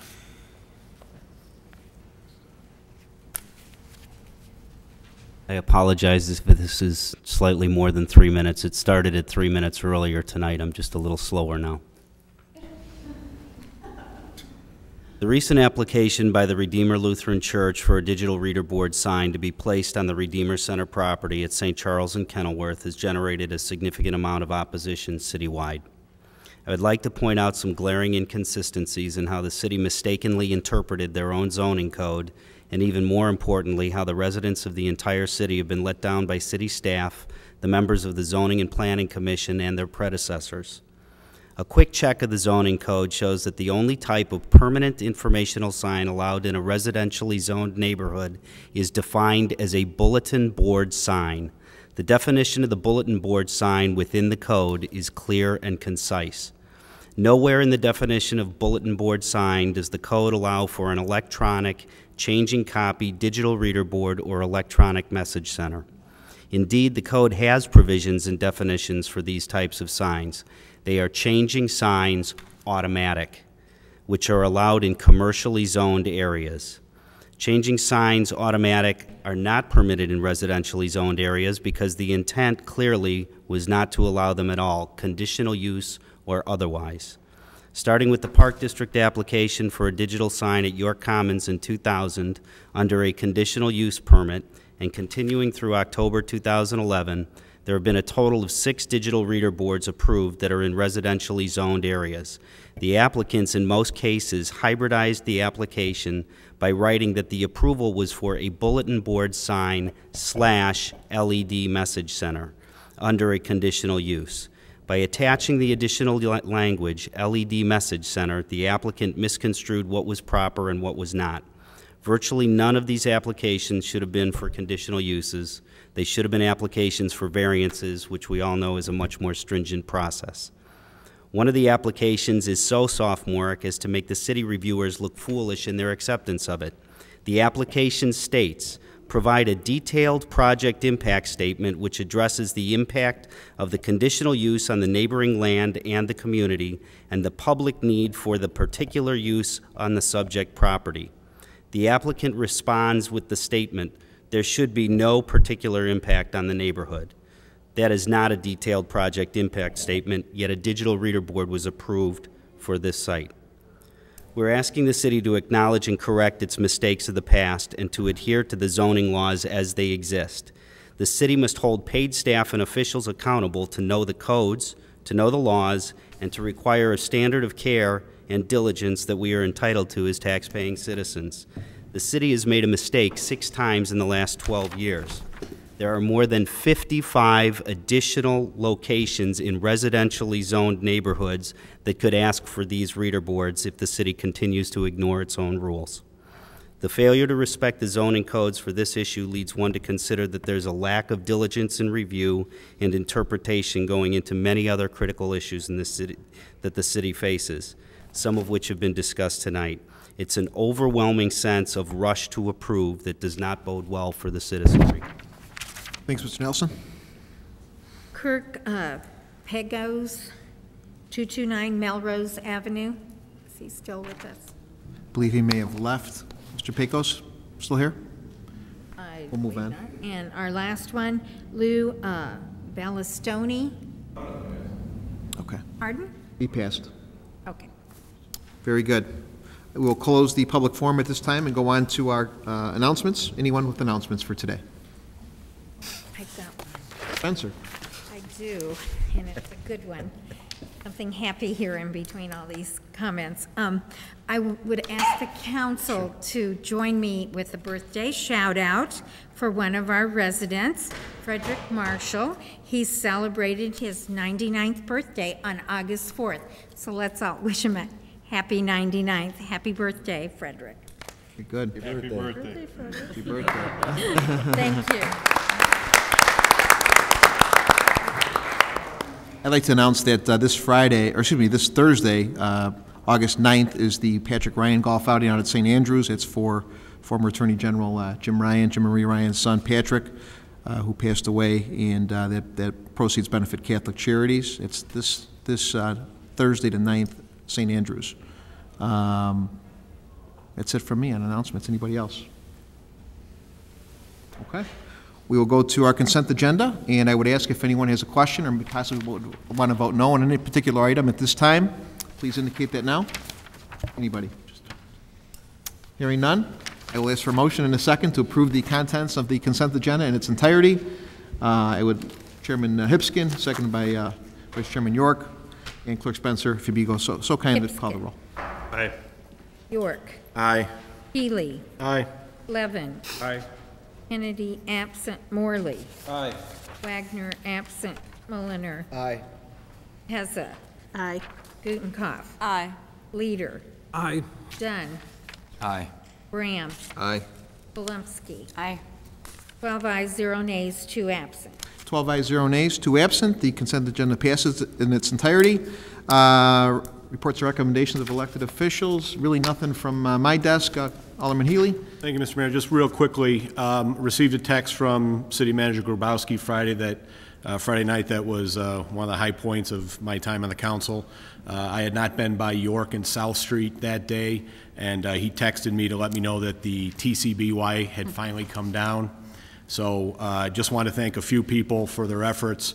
First, former City Manager Borchard kind of got the ball rolling and worked with the residents of the Elmhurst residents who own both the Brown's Chicken and TCBY. Certainly City Manager Grabowski, Assistant City Manager Kopp was instrumental in the final pieces, but also a couple code enforcement guys, Phil Tartaglia and Bruce DeBeal, also with working with the residents who own those buildings to take them down. No city funds were used to tear those down. Both buildings were torn down by the residents, and really it was a recognition of that those two buildings were dilapidated, they were eyesores, and now they're gone. So appreciate everybody's efforts on the citizens' behalf with those efforts. Thank you. Very good. Alderman Levin. Alderman Heath, I just want to correct the record. The buildings weren't torn down by the residents. They wanted to tear them down, but they were torn down by the owners. Point taken. They were out there personally, right? Alderman Brown. Thank you, Mr. Mayor. Just really quick, today on the dais we received from Elmhurst Memorial Healthcare a newsletter called Dialogue, and I want to communicate exactly the latest update in regards to the Berthoud campus. Just reading a couple paragraphs that they have stated here. The Berthoud Immediate Care Center and Occupational Health Center will close on August 18th. Immediate Care Center patients will be directed to the Lombard Health Center and the new Addison Health Center. Occupational Health will relocate to the Center for Health Outpatient Care Center. What else is relevant here? In October, outpatient behavioral health services and support groups will relocate to renovated space in the Center for Health. So just in summary, it seems like there have been some changes in regards to Elmhurst Hospital. One, they are no longer going ahead with the affiliation with Northwestern Memorial, but also the Berthoud campus is continuing to go under some changes, and we look forward to the upcoming project at the Berthoud campus site. Very good. Anybody else? Hearing none, we'll move on to resolutions. Clerk Spencer, if you please read the resolution. It's R47, 2012, a resolution providing for the providing for the submission to the electors of the City of Elmhurst, DuPage, and Cook Counties the question of whether the city shall have the authority to prohibit its elected officials from simultaneously holding multiple public elective offices in Illinois. And at this time, I ask for a motion and a second to put this on the floor, please. Alderman Hipskin with a motion, seconded by Alderman York. Discussion? The question as stated, I've heard a number of people talk about the question. Are there any questions from the dais at all on the way the question is stated? So I have heard a few people have some issues with it. Let me ask you a question. By passing this tonight, would we have the ability to change a question at all, or is this the exact question? That question. This is the exact question? City Attorney Serino? Yes. So this, as stated, this is the exact question? Correct. Okay. All right. Any other discussion or questions? Alderman Morley. I do have a question for City Manager Storino as a follow-up to... City Manager, City Attorney. What time is it? We just upgraded. I did motion to adjourn 20 minutes ago. City Attorney Storino, follow-up to Alderman Hipskin's question. If we pass this tonight, does the city, the dates that are involved, the city has to file this with the county by the end of this month? By August 20th. August 20th.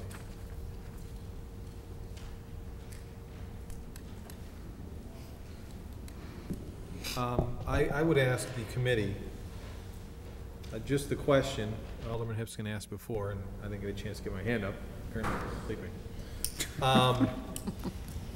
Was consideration given to the question that the county will be asking?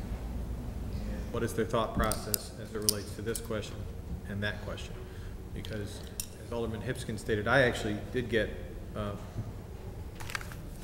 two individuals contacting me with concerns of the wording. Now, I tend to listen to the committee, especially when it comes out 4-0, and a unanimous vote by the council.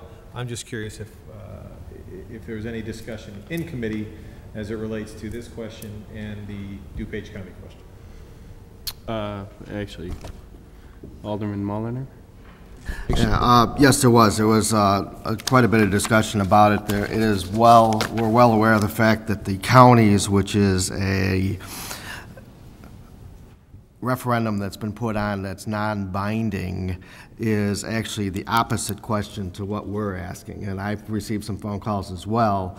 Our thought process was that you typically want a referendum question to be answered in the affirmative for it to be a positive vote. You don't want it to be answered in the negative. So our approach was to take it as if it was an affirmative vote, and that's the reason why this was put this way. And we did discuss the fact that the county has the other on, and we also made the decision that people are smart enough to understand the difference between the two questions. There will be some education that will be necessary, but we did discuss that. Alderman Levin. Just so everyone knows what we're talking about, you can see our question, it's right here, which is, shall the mayor, alderman, clerk be prohibited from simultaneously holding public elected office? And if you want to prevent that from happening, you would say yes, that should be prohibited, which is, as the committee said, that's the correct way to phrase this. The county's non-binding is the opposite, is that should someone be allowed to hold simultaneous office, and if you vote no, that means you're against dual office holding.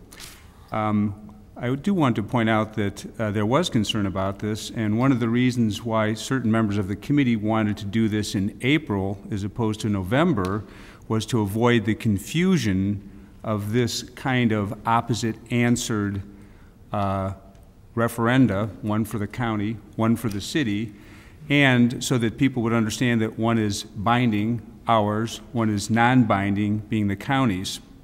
But the people who pushed so hard and felt that something would be lost by having it in April, eventually it was decided it would be in November. I still think April was better, but I think we have to rely at this point upon the fact that the education process will have to carry the day so that people will understand how they vote, whichever way they want to vote. And I think that because of the deadline for when we have to file, that we have to take action tonight, and I believe we should leave it in the wording that's And when we say there's been some questions, the wording's clear. The only questions I think that several people have received is the fact that it will cause confusion with the county's non-binding referendum. Very good. Anybody else? So that is pretty, that is pretty consistent with the feedback I heard, the two different affirmative and the positive and the negative answers. And by taking it back to committee tonight would be a way that we could change that. But as we were told earlier, that would actually then miss our deadline. And so I think as a council we decided on November. So to have those consistent, both affirmative or the negative, I think we have to live with what we have. Alderman Levin. And Chairman Hipskin, as we talked about, this is, but the county's wording aside, this is the proper way that it should be worded. So I think there are two reasons why we should just leave it the way it is. Right. Very good. Alderman Gutenkopf. Thank you, Mr. Mayor. I have an unrelated question. Does wording this to state that these are public elective offices still allow for elected officials to hold elected committee positions with partisan committees? So does this allow elected officials to still serve as, say, a Democratic or a Republican township committeeman? Yes. Yes. Yes, we were very careful about that. We wanted to make sure that it did not restrict those capabilities of somebody being an elected person for a committeeman position. Alderman Levin. The distinction is those committeemen aren't publicly elected. They're elected by the parties or people in a...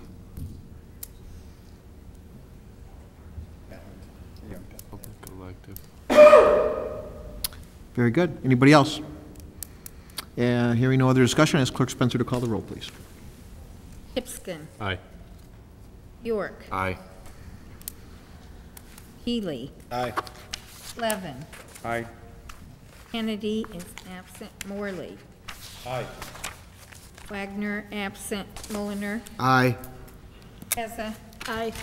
Gutenkopf. Aye. Leader. Aye. Dunn. Aye. Graham. Aye.